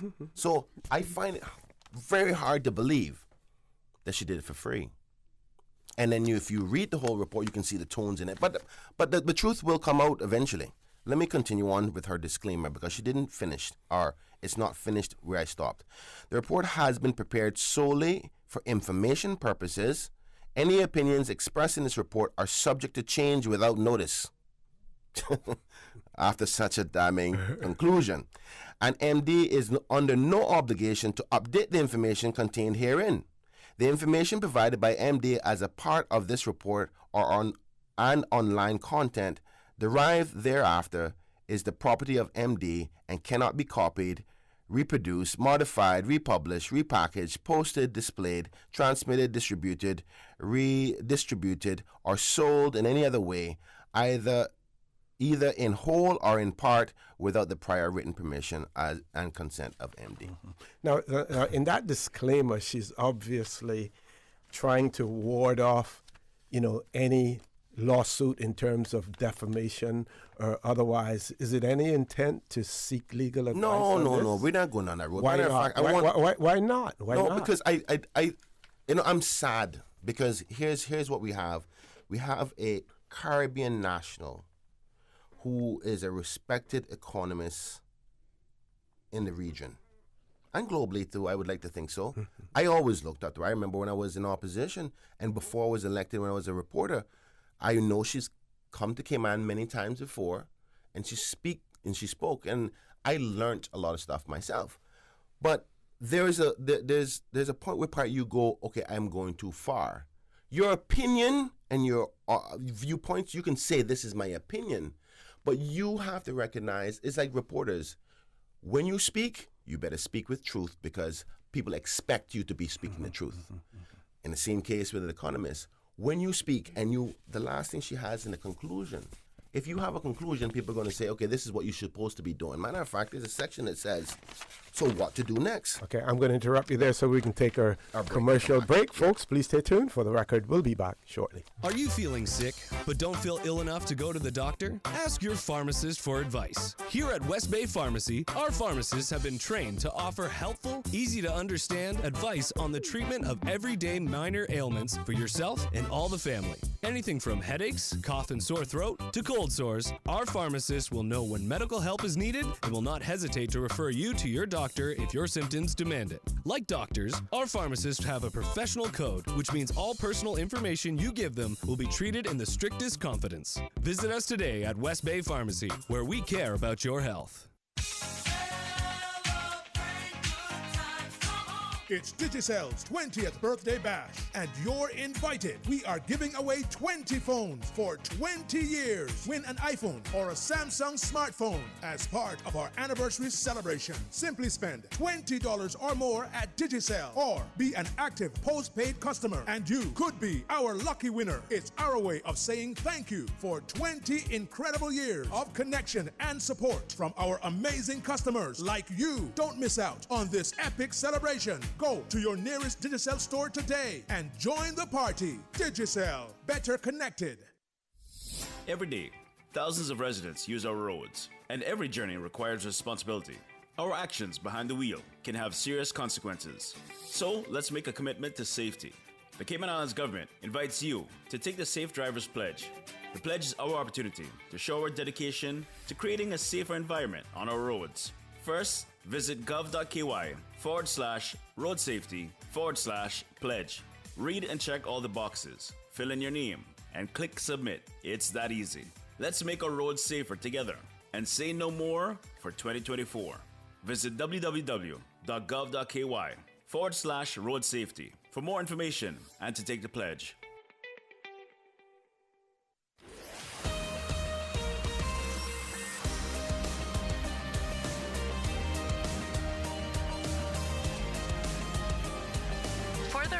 With Orrett Connor. Good morning. Welcome back to For the Record. We continue our conversation with the Honorable Kenneth Bryan, Minister with Responsibility for Tourism and Ports, Ms. Gina Matthews, and Mr. Strandbarden. See, just before we went to the break, we were talking about potential, whether we would take action or not. But definitely not. That's not of the mind view at this particular point. But like her disclaimer says, subject to change. And just being a bit facetious there. But my conclusion about this is that I'm glad that there's a benefit here. I always look at that there's negatives and there's positives. So where is the positive in this? And what she has done is actually highlighted the fact that we need to do better with our data collection. Because she's been able to come to a conclusion or speculate a conclusion or a situation on the basis of lack of information available. Which brings me to the TSA, tourism satellite accounts that we need to have in the country. For too long, the hard work of my chief officer and the supporting staff and the director for tourism has been under criticism about how much money they spend. The Auditor General writes a report every other couple of years. And you have economists come out and criticize, and then there's politicians who get involved in the criticism too, who are not proponents of tourism and who are proponents for other things. And the lack of data allows for that to happen. And it just tells me that this report and this highlighting of this issue forces me as minister to go back to the Honourable Premier and my colleagues and ask for the necessary support to institute the relevant tourism satellite accounts, which would mean there needs to be some changes in the collection of data within our administrative structure within the Cayman Islands. That means working closer with customs, working closer with immigration, and getting counts specific to tourism. But more importantly, that assessment, outside assessment done by the UNT, United Nations Tourism, would be a great asset to the Cayman Islands because it has the highest level of understanding of our economy and how tourism affects the average person, our budget, our revenues, our investments, our infrastructure in respect to tourism, and give us better guidance on how we can add some more administrative structures to show greater value for tourism. And I'm going to let the public know today that would be my intention, to work closer with figuring that out, so that even after I'm no longer the Minister of Tourism, that the country will have a structure upon which they can show the value of tourism. Now, the thing is, OC, you and I both know what the value of tourism is. The good Caymanians who are in tourism knows what the value of tourism is. I just am saddened that you leave the country with a tone of trying to say that tourism isn't as valuable as it is. And I'm going to leave that high-level discussion for now, and I will intend to respond in a more diplomatic and appropriate, refined way on the floor of the House in the near future. But I would like to move on from that. Now, I think we covered everything in respect to that area. And if anybody within the industry agrees or have concerns about what was said, please feel free to reach out to the Ministry of Tourism, as we can consider all viewpoints in respect to the angle with that. OC, there's one other little thing before, because I do want to hear from the public. I don't like it when I come on and I don't hear from them, because those are the people who we work for. The Auditor General recently did a report on Cayman Airways, and as a result, Cayman Compass again did an article. And by all means, this is no picking on Cayman Compass at all, or the reporter again by James Whitaker. I think he does some good work. But every politician ends up getting beat up by a politician, beat up by a reporter at some point. And I'm a former reporter, so I know. But in these cases, there are credible articles. And the Auditor General, I want to take this opportunity to say I appreciate and thank the Auditor General for all the hard work that they do. Their role is to examine our accounts and our processes, our running of our different entities, and make sure that we're trying to do the best that we can to run them efficiently and effectively. Interestingly enough, the Auditor General's report is called the Efficiency and Effectiveness of Cayman Airways. And in it, she highlighted some key points of what is going on at Cayman Airways, and made some recommendations, some of which I'm not necessarily in a disagreement with at all. But one of the key areas that I was actually quite happy about is that there needs to be more involvement by the Department of Tourism in respect to making decisions for strategic routes. And that is very important, because the key tool of Cayman Airways is for two purposes: leisure, importation of tourists, and the domestic travel. So the domestic travel is something that is subsidized by the good people. But there is a large overlap many, many times in respect to the two roles and responsibilities. As the former chairman used to say, different buckets of the entity. But sometimes those buckets will spill into each other, and which causes it to be more difficult to separate the finances of the two operations, because they're under one umbrella. So we don't have two Cayman Airways, but Cayman Airways is expected to do two different things with different expectations. A profitable exercise when you're obligated to do domestic routes that maybe not be profitable. So the flights to Cayman Brac, even if we have only 3 people on the flight, you still need to service Cayman Brac. Cayman Bracers are people, just like Grand Cayman, Little Cayman, we're all one people. And that's the luxury that we have in the Cayman Islands. There's many other Caribbean islands that they can't go to the other island unless they go by boat. Now, have we had life good for a long time? Yes, that's one of the benefits of being a Cayman. Our forefathers worked very hard for us to be able to be in this position. And sometimes there's an expectation to use all operations with the same principles you do in business. And that's not the case here, in my humble opinion, in respect to Cayman Airways.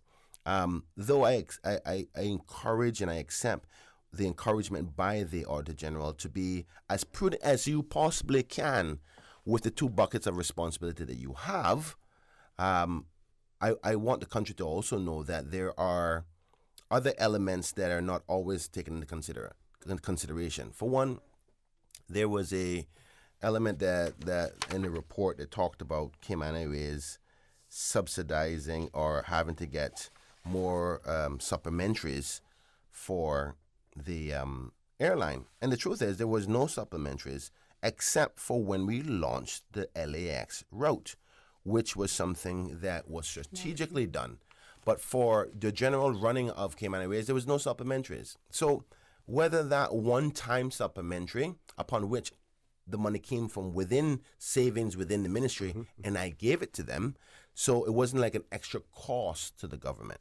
So, and we can see the true and value of the LAX flight now, and you can ask many people within the industry who are appreciating that value. Now, that's a different thing from Barbados, because we know we got a question on that, but we can talk about that in a little bit. But the LAX is showing profitable and beneficial not only from the airline perspective, but from the leisure and exposure to the West Coast. So, yes, there's going to be a large subsidy for Cayman Airways, and Cayman Airways doesn't operate like a business because it was never supposed to be a, let me rephrase that. I don't want to get that taken out of context, because the first thing they'll say, the government Prime Minister said X. Though we recognize that Cayman Airways makes losses per year, the benefit it brings, the tourism salary accounts could have been able to prove the value of Cayman Airways and what it does, because we make the money back on making sure that there's competitive rates for like flights to New York or flights to Miami, which increases the numbers of visitors, right? So there's an economic effect of making sure that Cayman Airways is profitable and running, or not profitable, that is running frequently enough. The other Caribbean islands are suffering, and I'm telling you this as a chairman of the tourism organization, suffering because they can't get flights into their country. And though yet there's a level of subsidy, one would say, in respect to the fact that it's not operating with a surplus or even an even value, we get the knock-on benefits as a result. And the other subsidies are, majority of the subsidy, to be honest with you, is on the domestic flights. It's not on the what we call leisure the flights, international right? routes. The international routes. We normally make profits in those. And for those who are thinking about Barbados as they're listening to this, I want you to know the Barbados route is not losing any money. Matter of fact, I'm certain that if my memory is correct, it's $6,000 profit on each one of the routes. Around about a couple of $1,000s more than what the cost would be, we make a profit, even though there's a very small amount of people taking the flight. Load factor, yeah. Okay, folks, top of the hour headline news. When we return, the conversation will continue. Those of you who are waiting to call in, you heard Minister Bryan said he wants to take calls as well. We just need to finish the conversation first so that we can then devote a specific period for callers to call in. So please stay tuned for the record. We'll be back shortly. Covering Little Cayman Bryan. Cover me. Radio Cayman in the Cayman Islands. From Radio Cayman's newsroom, this is Headlines. Local, regional, international news. The Public Accounts Committee will try to meet again tomorrow after two postponed sessions earlier this year. Parliament recently appointed an additional member to fill a vacancy that was causing quorum issues. The group will discuss an Auditor General's report related to government's financial reporting. The U.S. House of Representatives will vote on a bill that could lead to a nationwide ban on TikTok today. It would require the Chinese tech giant ByteDance to sell its stake in the app within 6 months or face a ban from U.S. app stores and web hosting platforms. It follows previous efforts by American authorities to limit access to the app, citing national security risks. The bill's fate in the Senate is unclear, but President Joe Biden says he will sign the bill into law if it reaches his desk. Lawmakers say TikTok's owner, ByteDance, has links with the Chinese Communist Party, something denied by ByteDance and TikTok. Those are your headlines. I'm Carsley Fuller. More news available at www.radiocayman.gov.ky. Check out our social media pages: Facebook, YouTube, X, formerly Twitter, Radio Cayman Headline News.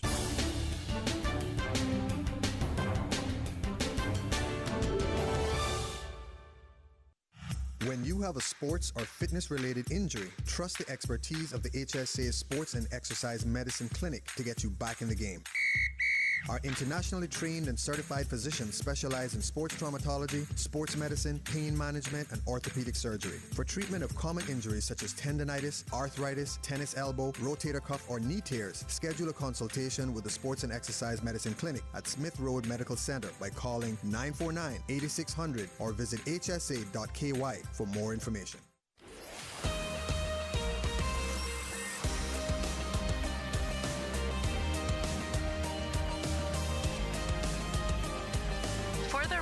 With Orrett Connor. Good morning. Welcome back to For the Record. We're going to continue the conversation with Minister Bryan. We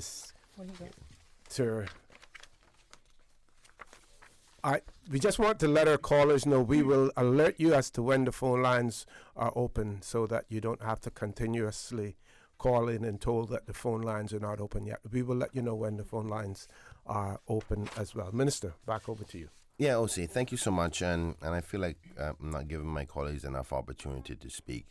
Again, what's important is that the article that speaks to Cayman Airways by the Auditor General, and my humble opinion isn't necessarily a bad one, it's just recognizing our importance to try to be as efficient as possible and recognizing the unique role of Cayman Airways. So I will respond on the floor of the House specifically to the Auditor General's recommendations, and I thank her and her team because there's some good ones, and we are working hard to try to get it as streamlined as possible from how a business model running, but recognizing its role. Part of the report talked about that CAL should actually receive more monies from government, particularly when it's to subsidize travel to the sister islands, which I agree with.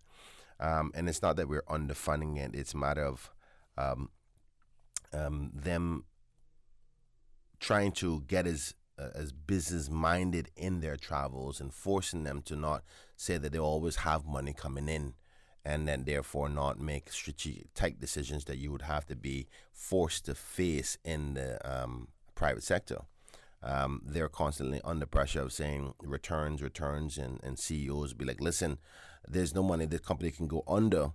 That security net of Cayman Airways, of it being owned by government, sometimes make us a little bit too loose or not as motivated. And hence the reason we give them what they ask us for, and we've done so in the budget recently.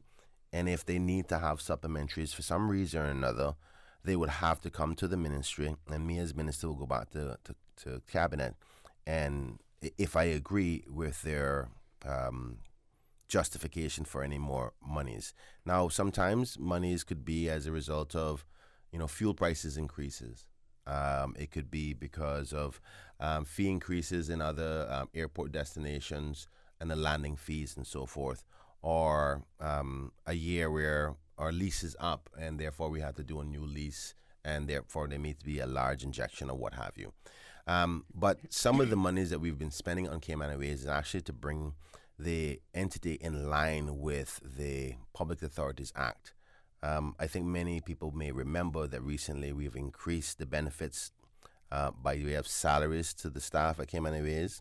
We've also increased their benefits by way of their pension and health insurance coverage, all upon which those monies had to come from within contributions to the company and its operations. Mm-hmm.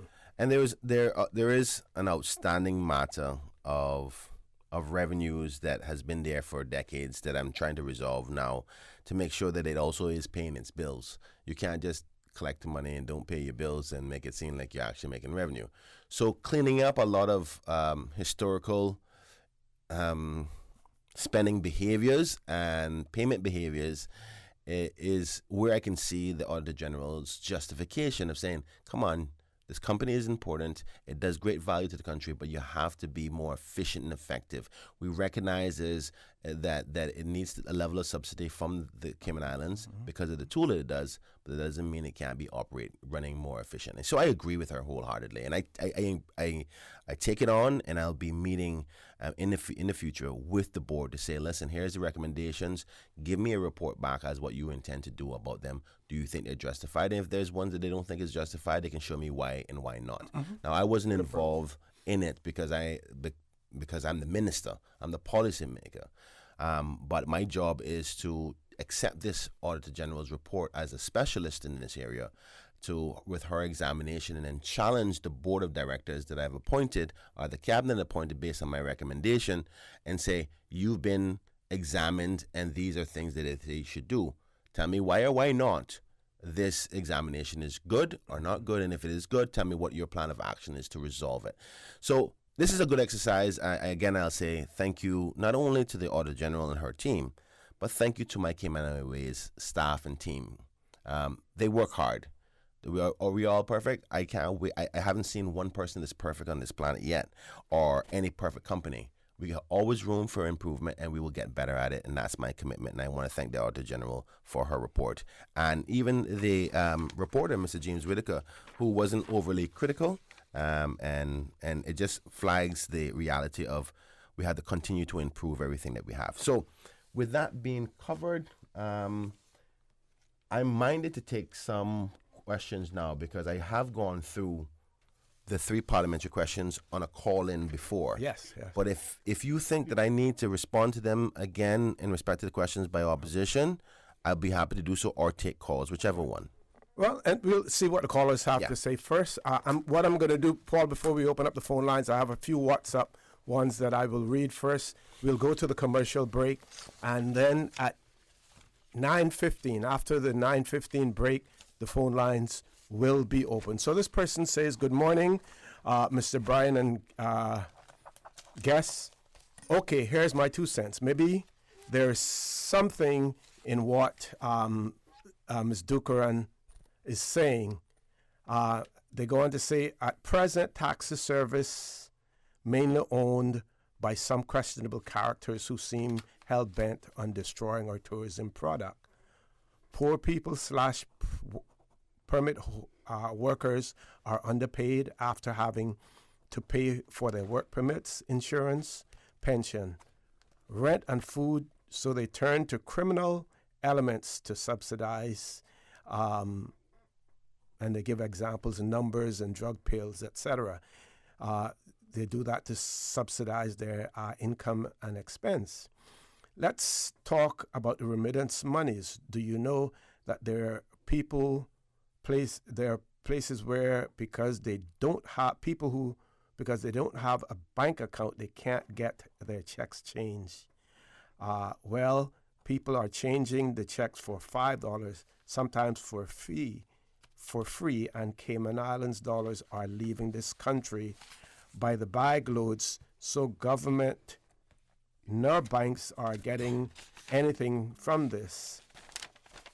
And they go on to say that they think that is enough food for thought. One of her, and this is to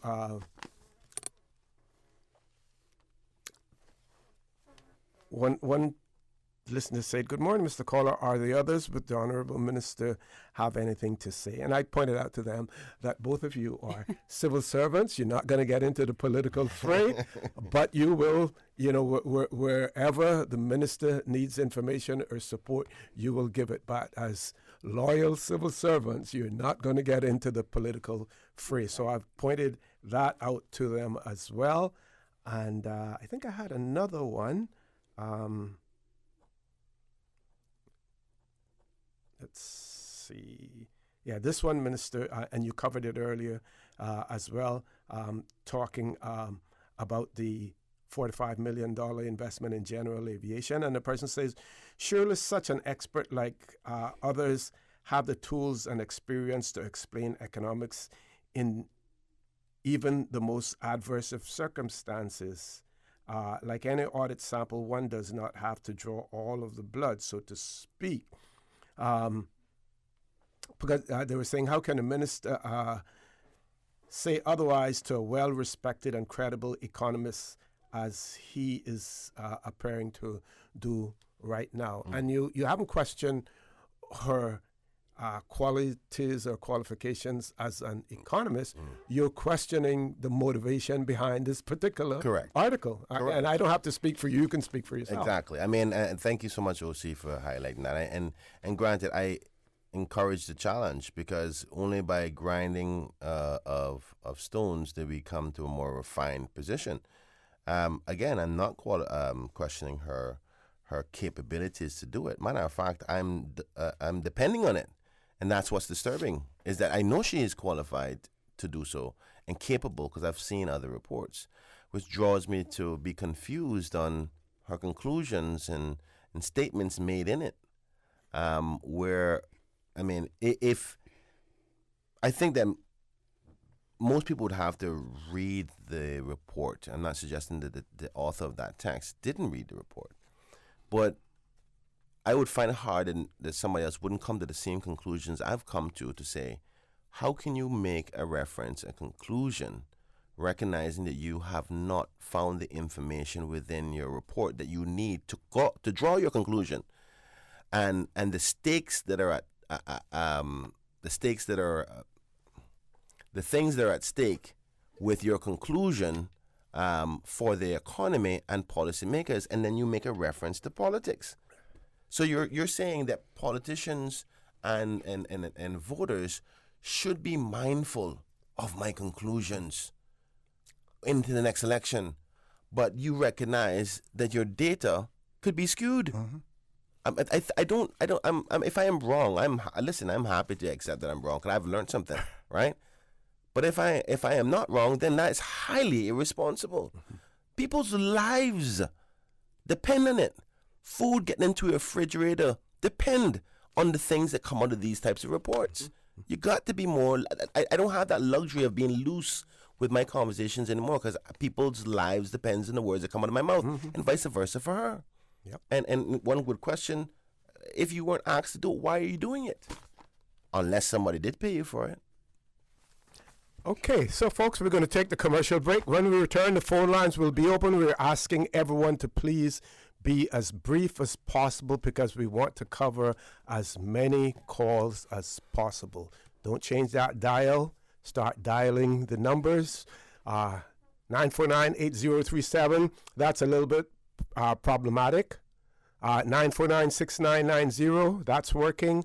As well as 925-3261. That's our WhatsApp number as well. Please stay tuned for the record. We'll be back shortly. At Doctor's Hospital, we know life happens, and usually when you least expect it. So when unexpected medical issues arise, you need quality care close to home. Located in the heart of Georgetown, our accomplished team of physicians and medical staff treat minor urgent conditions such as migraines, chest and abdominal pain, shortness of breath, burns, broken bones, open wounds, and more. 24 hours, 7 days a week with no appointment necessary. Peace of mind is important when life happens. At Doctor's Hospital, we're always here just for you. Need to speak to someone? Call 949-6066. Need new tiles for a lot less? Looking for luxury vinyl tiles at the best price on island? Then head to Edie's Decor Flash Weekend Sale. 15% off store-wide. Regularly priced items, wood look, and large format tiles included. Discounts on all luxury vinyl tile in store. Enjoy up to 50% off porcelain tile options. Check out massive reductions under the tent. Don't miss Edie's Decor's Flash Weekend Sale this Friday and Saturday only. Located on Eastern Avenue. You know, as a little girl, I dreamt of traveling to faraway places and foreign lands. I tell you what though, no more dreaming. I'm going flying with Cayman Airways. How blessed are we in the Cayman Islands to have a very own national airline? Girl, you can fly to so many international destinations without the hassle of connecting flights. On top of Jamaica, Cuba, and Honduras, you got non-stop flights from Cayman to New York, Miami, Tampa, and even Denver, Los Angeles, Panama, and child, they now have Barbados. Going to be a little cafe con leche and Hollywood Squares for this old gal. Make your travel dreams come true with Cayman Airways, offering non-stop flights for non-stop adventures in Panama, LA, and many more places in between. For details and to book, call 949-2311, contact a travel agent, or visit CaymanAirways.com. Your dream home starts with a vision, and often inspiration is at the heart of that vision. Brand Source Home Gallery's in-house designers are here to help bring your vision to life. Whether you're remodeling or building a new home, Brand Source Home Gallery is your one-stop solution. Explore their kitchen cabinets, sinks, faucets, bath fixtures, tubs, vanities, and more. Let Brand Source's designers help and inspire you with your next project. Call 623-5000 and schedule an appointment with a design expert at Brand Source Home Gallery, Dorsey Drive, Industrial Park, serving Cayman for 50 years.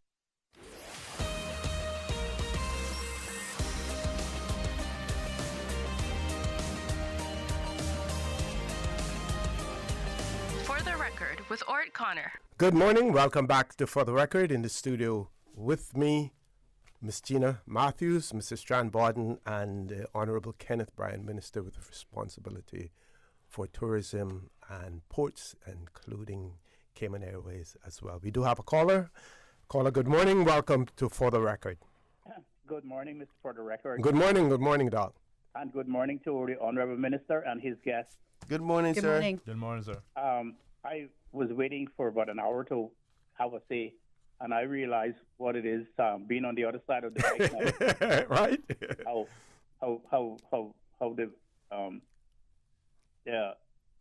the hostess regulates the system. I know that now by heart.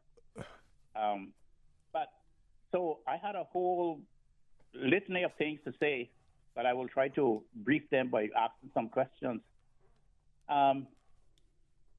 One of the data that I am concerned with, and my colleague Teresa Pitcairn, what we're concerned with, is that is there any data about the amount of money, the profits from tourism that are reinvested in Cayman? Number one. It seems to me that from the beginning, I would say from the 1780s, Cayman, the tourism in Cayman became a trickle-down economy. Do you know who Mr. Elsa Bernard is? No, I'm not familiar with that name. Well, Miss Elsa Bernard was the first person in Cayman that I know that had what we would call a hotel. We used to call it a guest house.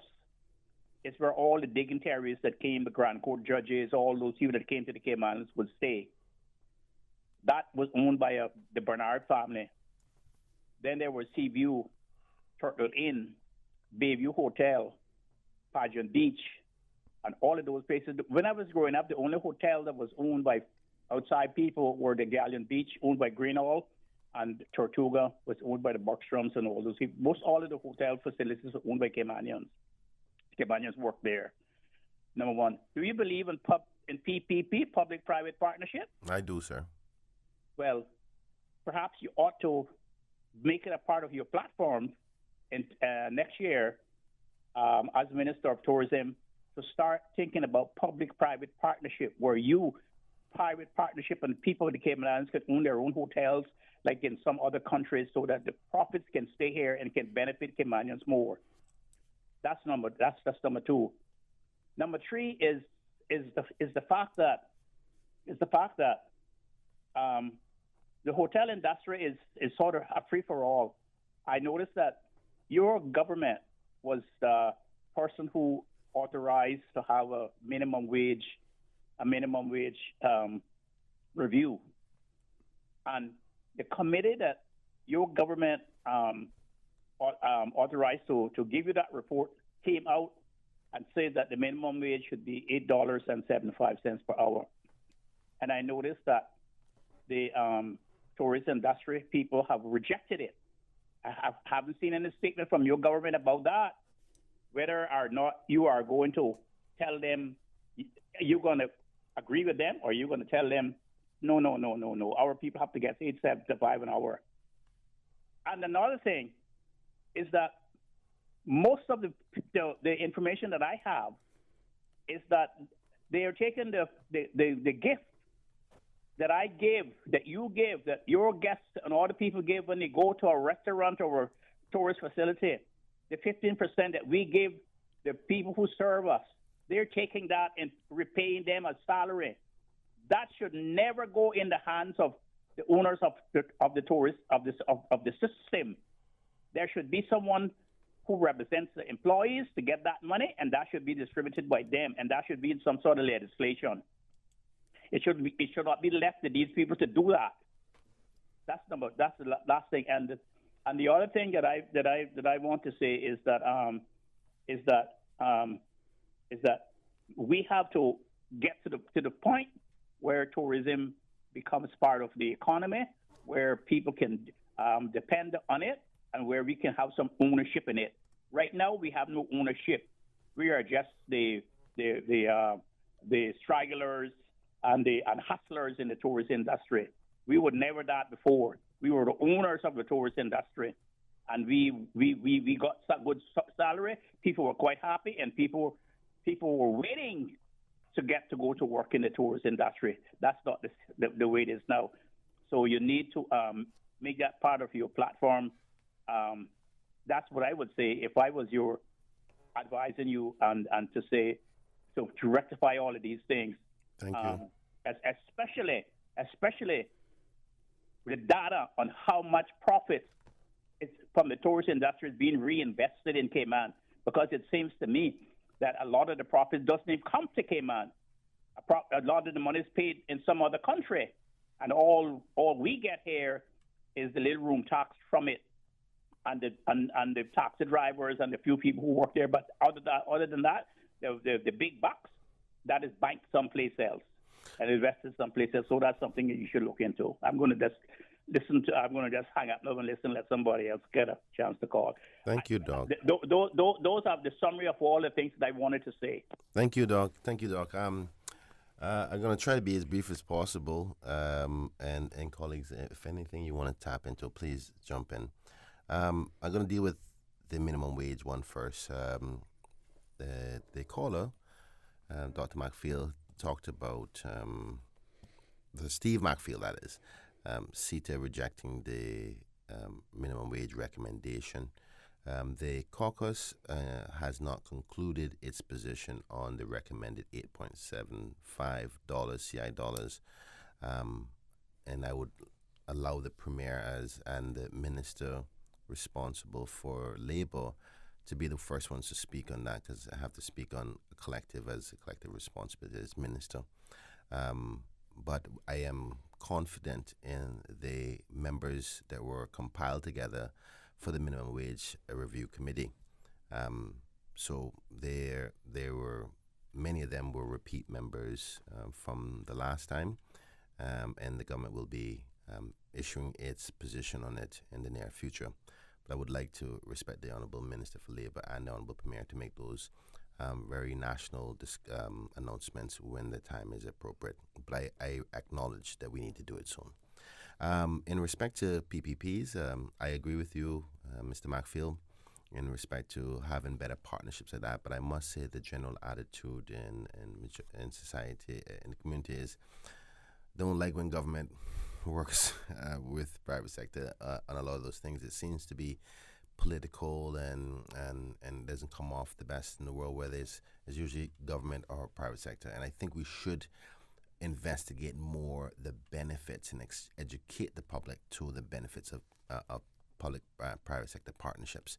And I guess that is my responsibility if I would like to advocate more for it. So I take your encouragement in that respect. The last thing, or the first thing you said, but it's the last thing I'm going to address, is how much money is reinvested in the Cayman Islands that is made within the tourism industry. Particularly without the data, like we were saying, in satellite accounts, it is hard to calculate that, but also private sector profits in a no income tax jurisdiction. It may be difficult to even find that information as to what profits. But I could safely say, though, that there are some key players within the tourism industry that are pretty large, that we are aware of, that have done their reinvestments into the industry. Most people maybe feel a bit weird about the first one, but the Dart Group, they continue to reinvest in Cayman. They have a commitment here. Kel Thompson, who is a hotel and timeshare owner, continues to reinvest. You had Chope de la Peña, who has been in the hotel industry. And there's a lot of other Caymanian owners who their profits stay in the Cayman Islands. But granted, you are right. Many of the larger multi-million-dollar developments are not, the profits aren't kept here because they're shareholders that are usually outside of the Cayman Islands. And that's one of the unfortunate things that our own people, when we developed the Cayman Islands over time, we never had the capital to invest, and therefore the profits be kept here, because the profits is with the owner. The owners of these, we don't have a lot of major Caymanian owners of these major properties. And naturally, if a person is investing in anything, like if I'm a Caymanian, I want to invest in, say, for instance, in China and making some sort of chip. And when I made my profits, my money come home to wherever I am. So that's a natural course of action. I think the one thing that we always got to remember, unfortunately, Cayman came from the little island that time forgot. And over time, we've built up much of the capital that we have today, where great Caymanians can invest in a multi-million-dollar investment. But they didn't come from it. That's wealth over time. And I think the more we grow, the stronger Caymanians get with their wealth acquisitions. You'll see more and more Caymanians getting into that. But when the Hyatt was built, there wasn't a Caymanian around to say, oh, here's $100 million to put into it. When the Holiday Inn was built, we have had the benefits of other capital investments into our country. And I wish those persons would just say, continue to reinvest in Cayman, but we can't force them. We are getting other benefits from it. So another area of ownership, and I'll quickly try to finish this part, is the Airbnb market. Caymanians are getting money from the tourism that they own. I mean, I'm not going to go into the fishing boats, restaurants, the car, taxi drivers, tour operators, and all that. Those are what you call the entry level and mid level. But from a larger investment perspective, it's natural to expect that not all of it is going to come back, because not all of it was invested from here in the first place. Okay, we have a WhatsApp caller. We're going to take a quick commercial break. When we return, we will take that caller. Please stay tuned. For the record, we'll be back shortly. At Doctor's Hospital, we know life happens, and usually when you least expect it. So when unexpected medical issues arise, you need quality care close to home. Located in the heart of Georgetown, our accomplished team of physicians and medical staff treat minor urgent conditions such as migraines, chest and abdominal pain, shortness of breath, burns, broken bones, open wounds, and more. 24 hours, 7 days a week with no appointment necessary. Peace of mind is important when life happens. At Doctor's Hospital, we're always here just for you. Need to speak to someone? Call 949-6066.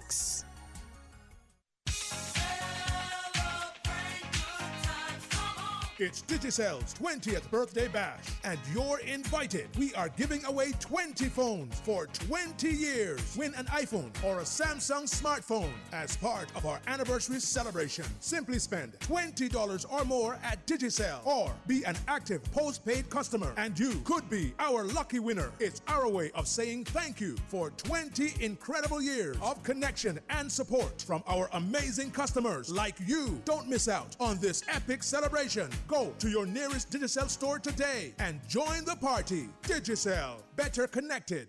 Can you imagine your home completely organized? At Brand Source Custom Closets, we can.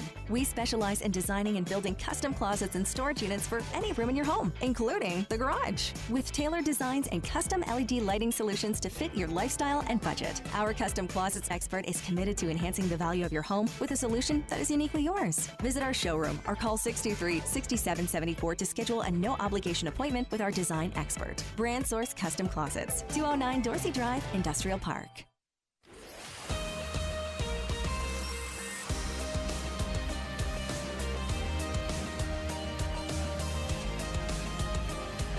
For the record, with Orrett Connor. Good morning. Welcome back to For the Record. Going straight to the phone lines. Caller, good morning. Welcome to For the Record. Thanks for waiting. Good morning, OC. How you doing? Good morning. I'm fine. How are you? I'm good, my friend. I'm good. Good morning there to the minister, Bryan. Good morning, Uncle Albert. How you doing? Good morning. Good morning. I am good, my nephew. I'm good. I just want to mention on one thing, but then I heard about the Dr. Steve mentioned. I think he was talking to me about the minimum wage. My rightful opinion, I think the Cayman Islands is setting themselves up for failure with this minimum wage in the Cayman Islands. First of all, Caymanians should not have anything such as a minimum wage. Some may disagree and some may agree. But my opinion is Caymanians should not be under that label. The minimum wage should be for those that are entering our country to come in here seeking employment. And why I say that is, when the government raise these such things as minimum wage, you're going to have a problem. We think we have a problem now. We're going to have a fluctuation from all four corners of this globe coming to these three little islands because of that fluctuation of their payment, a raise in their salaries, such as that. And that's not what I really wanted to talk about. I'll leave that to another day because that could go on all morning with me if I had the topic on that, if I was allowed to. We don't have the time. Yeah, exactly. OC. Thank you. But what I'm saying is, I think the government is setting this country up for failure on doing that. It's something that needs to be reconsidered in order for that to go through and continue. Because when they reach one level of scale, they're going to go to a different scale and it's not going to stop. But what I wanted to talk about, Minister Bryan, was this. Years ago, Kim and Brock, and I don't want to get like what the old man has said, we had got like a lobster going storm all the time. We are going backwards. Backwards in the days, all the times were better than now, if you ask me. Here on the Brock, we should not have to be traveling to Grand Cayman to get a connection flight to Miami. On a Saturday, they should have a flight, or a Friday, especially a Friday. They should give Cayman Brockers a chance and a choice that they can hop the flight coming from Grand Cayman, connecting via Cayman Brock, via Miami, and returning on a Saturday. That should be an option that Cayman Brockers should have. I don't think we should be left out of this package and just have to take the Twin Otter or the Sab and fly to Grand Cayman and sit down and wait 7 hours to fly on Cayman Airways, or how much hours it is. Last time I did it, I sat there for 7 hours in the airport for a connecting flight to Miami on Cayman Airways. Wow. And I think that is a slap in the face for us here on the Brock. We shouldn't be left out of this small little package. It's a simple thing. It was there before. I don't know what happened, what came around. I could dig into information and get top facts, but I didn't want to do that. I just asking you to find out, or you can look in, or you can comment regarding that situation with us here on the Brock, and I would more than appreciate your comments on that. And OC, I thank you for giving me the time. My nephew, Minister Bryan, thank you for giving me your time, you and your panel. Thank you. Thank you very much, caller. Minister? Thank you so much, Uncle Albert. Just for the listening audience, that's my uncle. That's my mom's younger brother. So I have to be very careful how I answer him. I can get in trouble. But he is a constituent too, and has his due to his responses from any elected member, regardless of family or not. I heard him talk about the minimum wage going to be problematic. I didn't hear much of a response as to what would be a different approach. But it's not his job to come up with the solutions. It's our job to come up with solutions. I think there's an element of fear and concern of what the minimum wage increase could do to the economy, and there will always be a cause and effect. But one of the things we have to acknowledge, or there's a couple of things we have to acknowledge. One, that $6 an hour is just not adequate for anybody to survive in the Cayman Islands, to live on. Whether the government agrees to it being $8.75 or less, or even more for that fact, please allow the government to have enough time and the Labour Minister to respond to the public on behalf of the administration. And I'm confident that the Minister and the Honourable Premier will do so when they are prepared and ready after discussions. I want to also say that the Minimum Wage Committee gave a report based on the request of what they've been asked to do, because there's been some discussion about whether we should have a minimum wage at all or whether this should be in different categories. The Minimum Wage Review Committee is going to stay within the scopes of work of what they've been asked to do. They weren't asked to say, should we have different categories of minimum wage? They didn't ask for a livable wage. They've been asked for a minimum wage, and even when as far as to add suggestions of what a livable amount should be and poverty line and all those kinds of things, right? But they're only going to do what we've asked them to do. Now, we as a society, as a country, from before this administration, had agreed to do a minimum wage. Whether that is the right structure upon which we should be operating under is a different question altogether than whether the minimum wage upon which the structure we're working with now is adequate. So that's the question that is before us.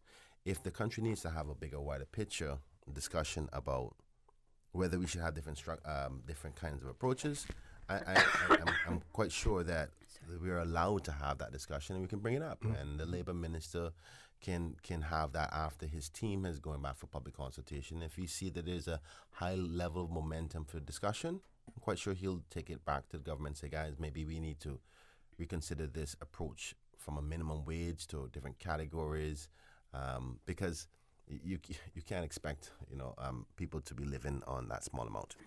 Anyway, to answer up the last one, because I know we got callers calling in. Callers, please forgive me for taking so long to answer. In respect to the flights from Miami, for all Kim and Brackers, I am doing my endeavor best to make sure you have efficient service to Kim and Brack. And I wish I could say I can give you direct service from Miami almost every day. But we go back to the economies of scale again.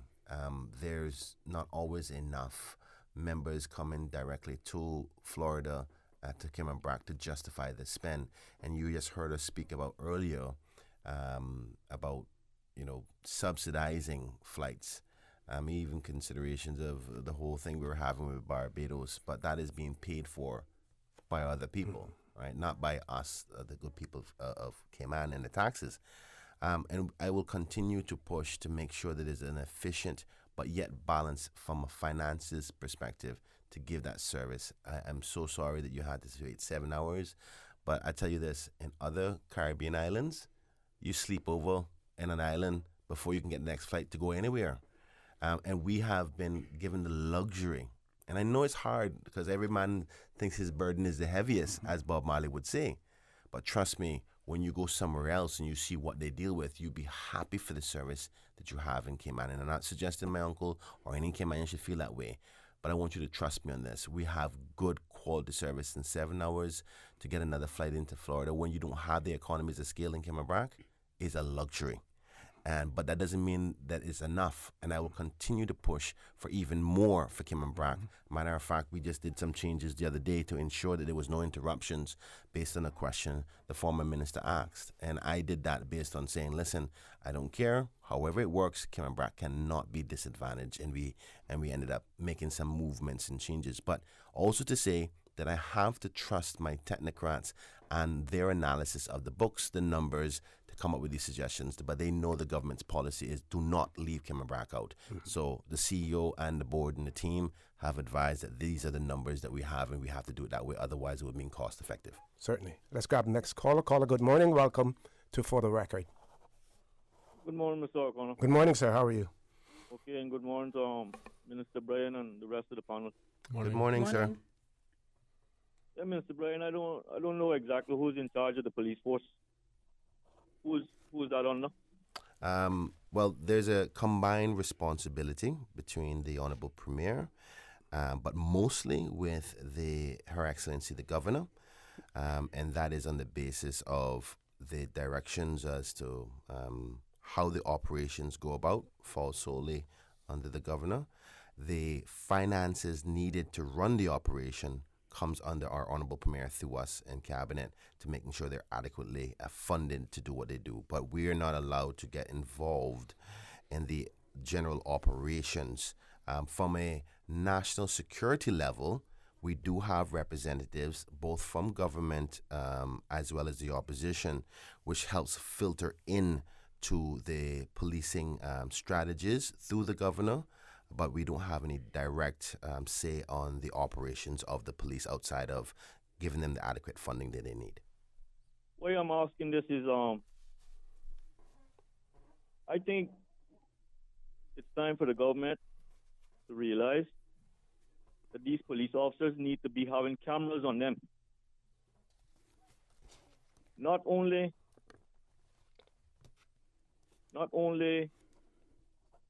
for their safety, if anything seriously happens to them, but also in case there's any police harassment involved, because it's happening in the Cayman Islands. And it's happening mostly, from what I see, it's happening to our own Caymanians with the foreign police that are being hired to work in this country, and I'm telling you from personal experience. So it's time for the government to get cameras on these police as soon as possible. Well, in case anything like this occurs, it can be used in court against these police, who I know personally. A lot of them foreign police that are coming here, at least 1 out of every 12 that are coming here are harassing Caymanians. And it's not fair for us to be bringing these police to the Cayman Islands and they're harassing our Caymanian people. Okay, caller, thank you so much. And I sympathize with you for any police officer who has inappropriately harassed you. You do not deserve that. No Caymanian deserves that. And this administration and our premier does not support that. And I will continue to advocate, and the government will continue to advocate that the right proper procedures happen within the police service. It is a service that they deliver. Sorry. This is why we have to hire our own Caymanians and stop bringing these foreigners around here. We have enough people in Cayman Islands to hire our own Caymanian people. And another thing they need to stop doing, they need to stop putting these foreign nationalities as partners together. They need to put a foreign national with a Caymanian police. Caller, thank you. Thank you very much for that. I'm going to, before we go to our last commercial break, I'm going to read a few messages we received as well. This person says, I think Minister Bryan also needs to remember that if the majority of the tourism industry workers are foreign, then the profits are going out of the islands. They also said, I think Dr. McFeel is correct. Not only is the tourism product primarily owned by non-Caymanians, very few of the top jobs in these hotels are held by born Caymanians. So not only are owner profits being repatriated, but most of the top salaries are also going to non-Caymanians. To make this situation worse, the Caymanian people are subsidizing the industry through concessions to these large properties. We are getting a raw deal, and the entire industry needs to be recalibrated to better benefit Caymanians. I'm going to take a commercial break there. We have a few more. We have one caller, Paul. That's going to be the last caller. We'll try to fit in the two callers because Minister Bryan and his team will be leaving at 9. You'll stay? I'll stay. My team the team will be leaving at 9:50. Yes. 10 minutes to. So let's take the commercial break. Please stay tuned for the record. We'll be back shortly. You know, as a little girl, I dreamt of traveling to faraway places and foreign lands. I tell you what though, no more dreaming. I'm going flying with Cayman Airways. How blessed are we in the Cayman Islands to have a very own national airline? Girl, you can fly to so many international destinations without the hassle of connecting flights. On top of Jamaica, Cuba, and Honduras, you got non-stop flights from Cayman to New York, Miami, Tampa, and even Denver, Los Angeles, Panama, and child, they now have Barbados. Going to be a little cafe con leche and Hollywood Squares for this old girl. Make your travel dreams come true with Cayman Airways, offering non-stop flights for non-stop adventures in Panama, LA, and many more places in between. For details and to book, call 949-2311, contact a travel agent, or visit CaymanAirways.com. Since March 2004, West Bay Pharmacy has kept their doors open to the local communities, even before, during, and after Hurricane Ivan. At West Bay Pharmacy, our staff provides so much more than pharmaceutical excellence.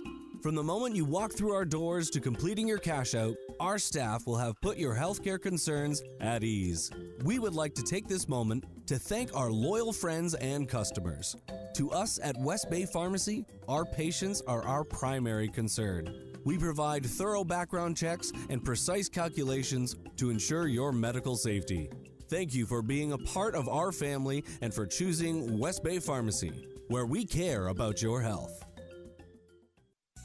At Doctors Hospital, we know life happens, and usually when you least expect it. So when unexpected medical issues arise, you need quality care close to home. Located in the heart of Georgetown, our accomplished team of physicians and medical staff treat minor urgent conditions such as migraines, chest and abdominal pain, shortness of breath, burns, broken bones, open wounds, and more. 24 hours, 7 days a week with no appointment necessary. Peace of mind is important when life happens. At Doctors Hospital, we're always here just for you. Need to speak to someone? Call 949-6066.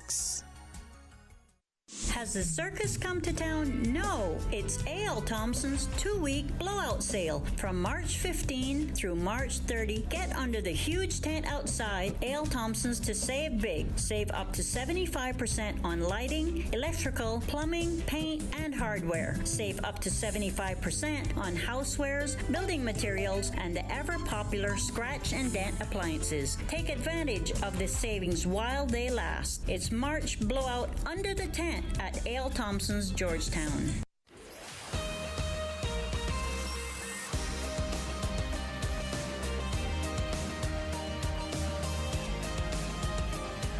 For the Record with Orrett Connor. Good morning. Welcome back to For the Record. We have about 12 minutes left in the show. Minister Bryan is going to stay right up until 10 o'clock. His Ms. Matthews and Mr. Borden, they will be leaving us early. Before we grab the last two callers, Minister Bryan wants to finish his response to the last caller that we had, Minister. Yes, thank you, O.C. And I'll try to be quick as possible. I think it's important that I finish my conclusion about the cameras on the police officers. And I actually think it's a great idea because it safeguards the police officers as well as those they're hired to serve. Let's not avoid that or try to ignore that there are bad actors in every entity, no matter whether it's the police, whether it's in government, whether it's in private sector, it doesn't matter. There's the variables and the percentages that there's possibility of bad actors everywhere, and that's why those types of mechanisms are put in place. So I think it'd be great for the service to have it, but it does come with a cost. And in these times where cost is a major issue and the global economy and the local economy, we would have to do an assessment of the cost-benefit analysis.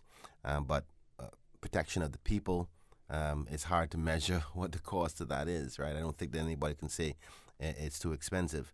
But I will inquire with the governor's office whether the police department can inquire what would the cost of not only buying the equipment for it, but the implementation of training and all those elements, and also legislation, because you're going to have legislation around data protection and all those other things that are associated with it.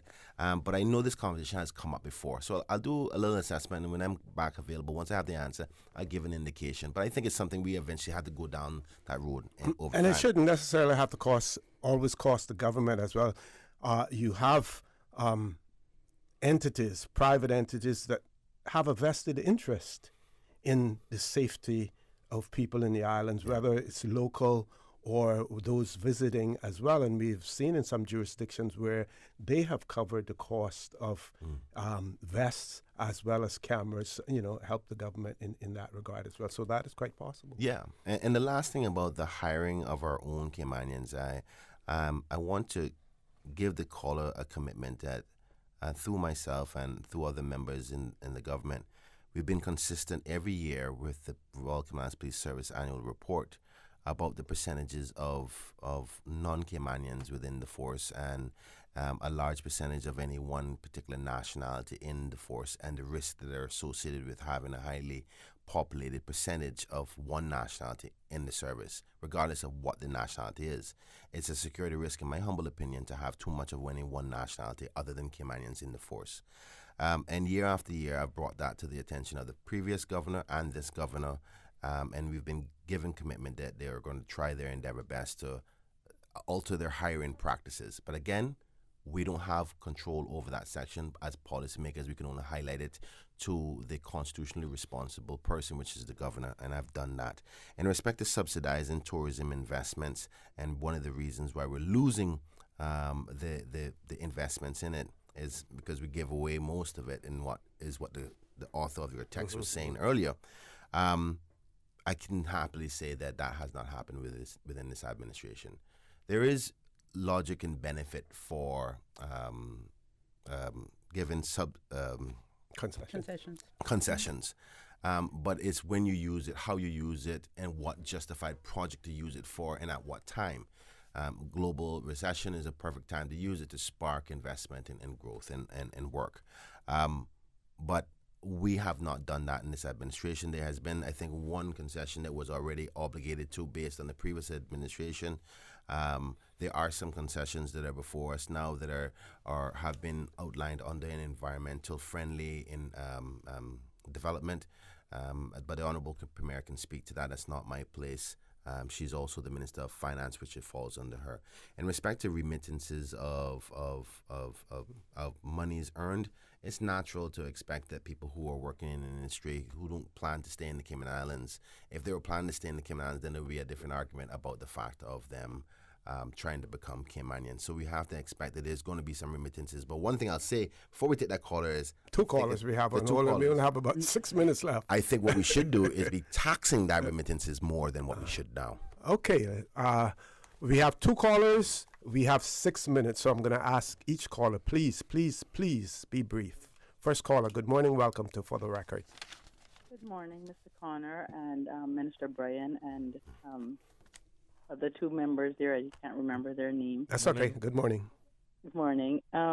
People seem to think that I am afraid to call into the talk show because Minister Bryan may be on, but I'm glad I'm taking this opportunity to have a quick call.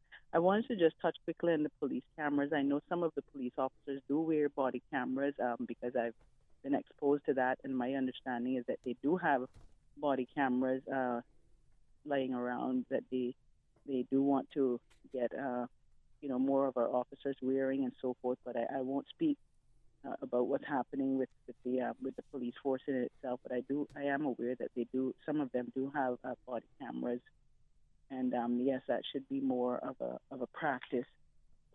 What I wanted to touch on briefly with Cayman Airways, I would like to see, and these are issues that the public has brought to my attention, is I'd like to see an increase in allowance for our travelers.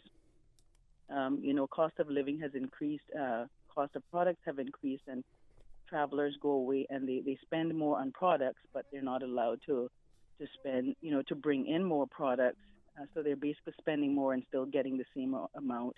And of course, customs will still be able to benefit from their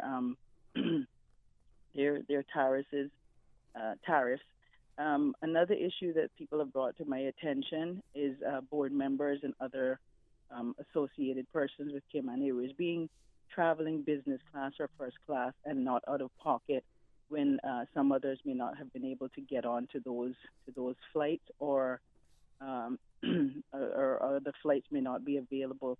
Routes, as the caller from Cayman Brac said, is another major concern. Routes for Caymanians or travelers going on vacation or medical purposes or, traveling to look into schools and so forth. The routes have basically minimized for Miami, Tampa, and Cayman Brac over the years.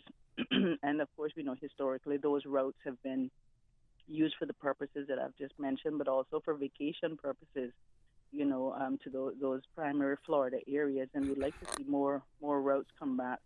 I know we're limited with flights and so forth with Cayman Airways, and we'd love to have flights going to other jurisdictions that would benefit the islands with tourism. But we can't forget our locals and our residents who, look forward to traveling overseas. The allowance that was given for Christmas time, that would be... Caller, I'm going to ask you to wrap it real quickly for me so I can take the last caller, please. I'm wrapping up, Mr. Connor. I'm wrapping up. But the allowance that we'd love to see a greater allowance come back, if that could be a consideration for Cayman Airways. Also, Minister Bryan, if you can put that on your list to bring to your board. Thank you very much for the call. Thank you very much. Caller, let's grab the last caller. Caller, good morning. Welcome to For the Record. Good morning, OC. Good morning to the minister, and good morning to his panel. Good morning. Good morning, Lord Graham. Yeah, the Bryans seem to be very long-winded. Yeah. Quickly, forget about what I later say about the tourism not being the second pillar. You just push real hard to get all our people educated and in that direction. That's what I got to say about that. Another thing, because we brag and boast about us being such a sophisticated island and the like, why don't we go into drones to patrol the borders of Cayman? You can get the military type ones that can stay up there for 24 hours.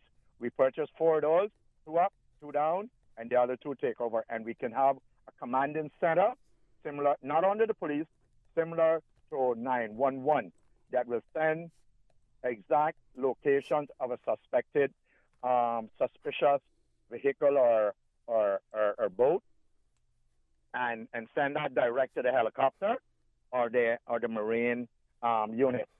That's what we should be going into. Drones. Thank you, Lord Graham. All right. And the military type one, not necessarily arm them. I mean military type where they can stay up for a period of 24 hours.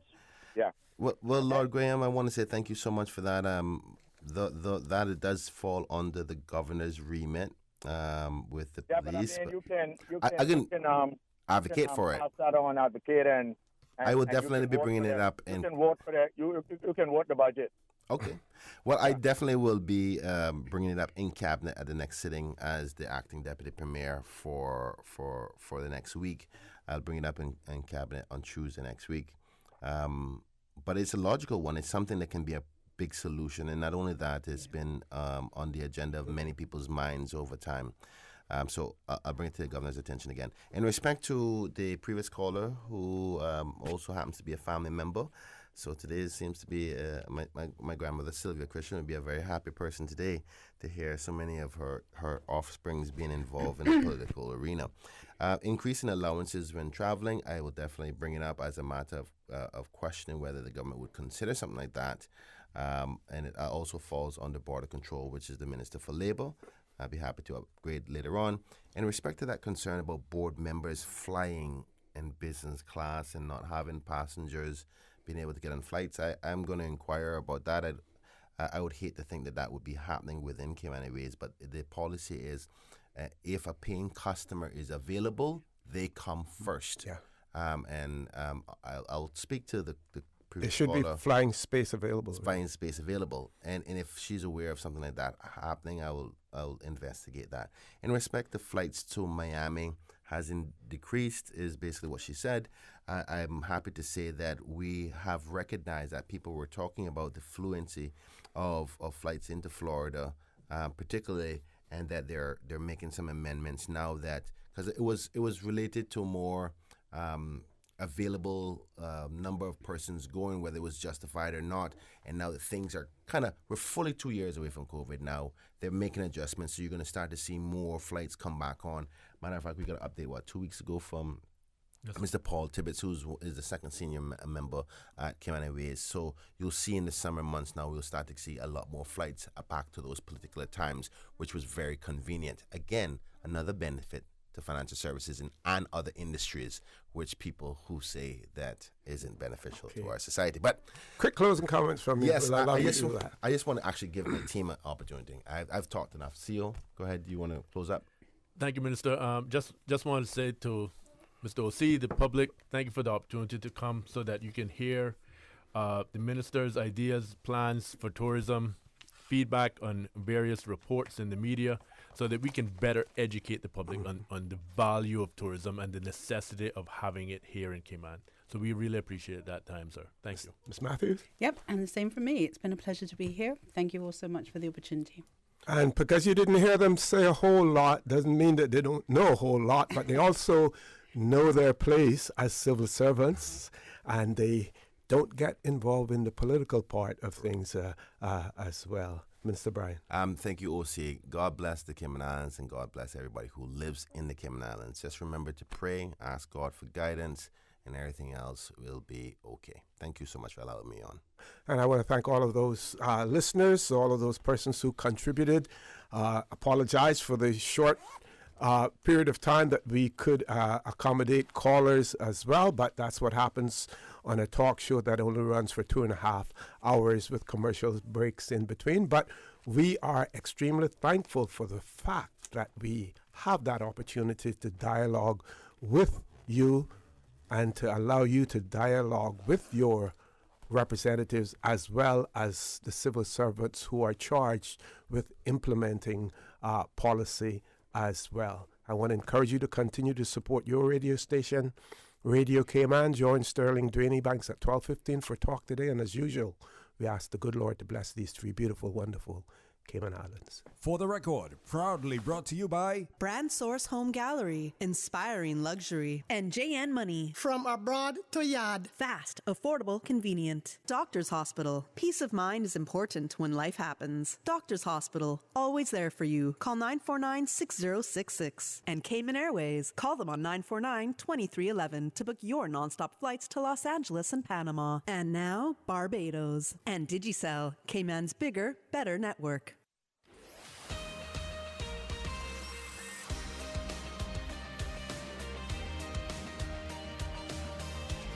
Yesterday, today, always and forever. Radio Cayman in the Cayman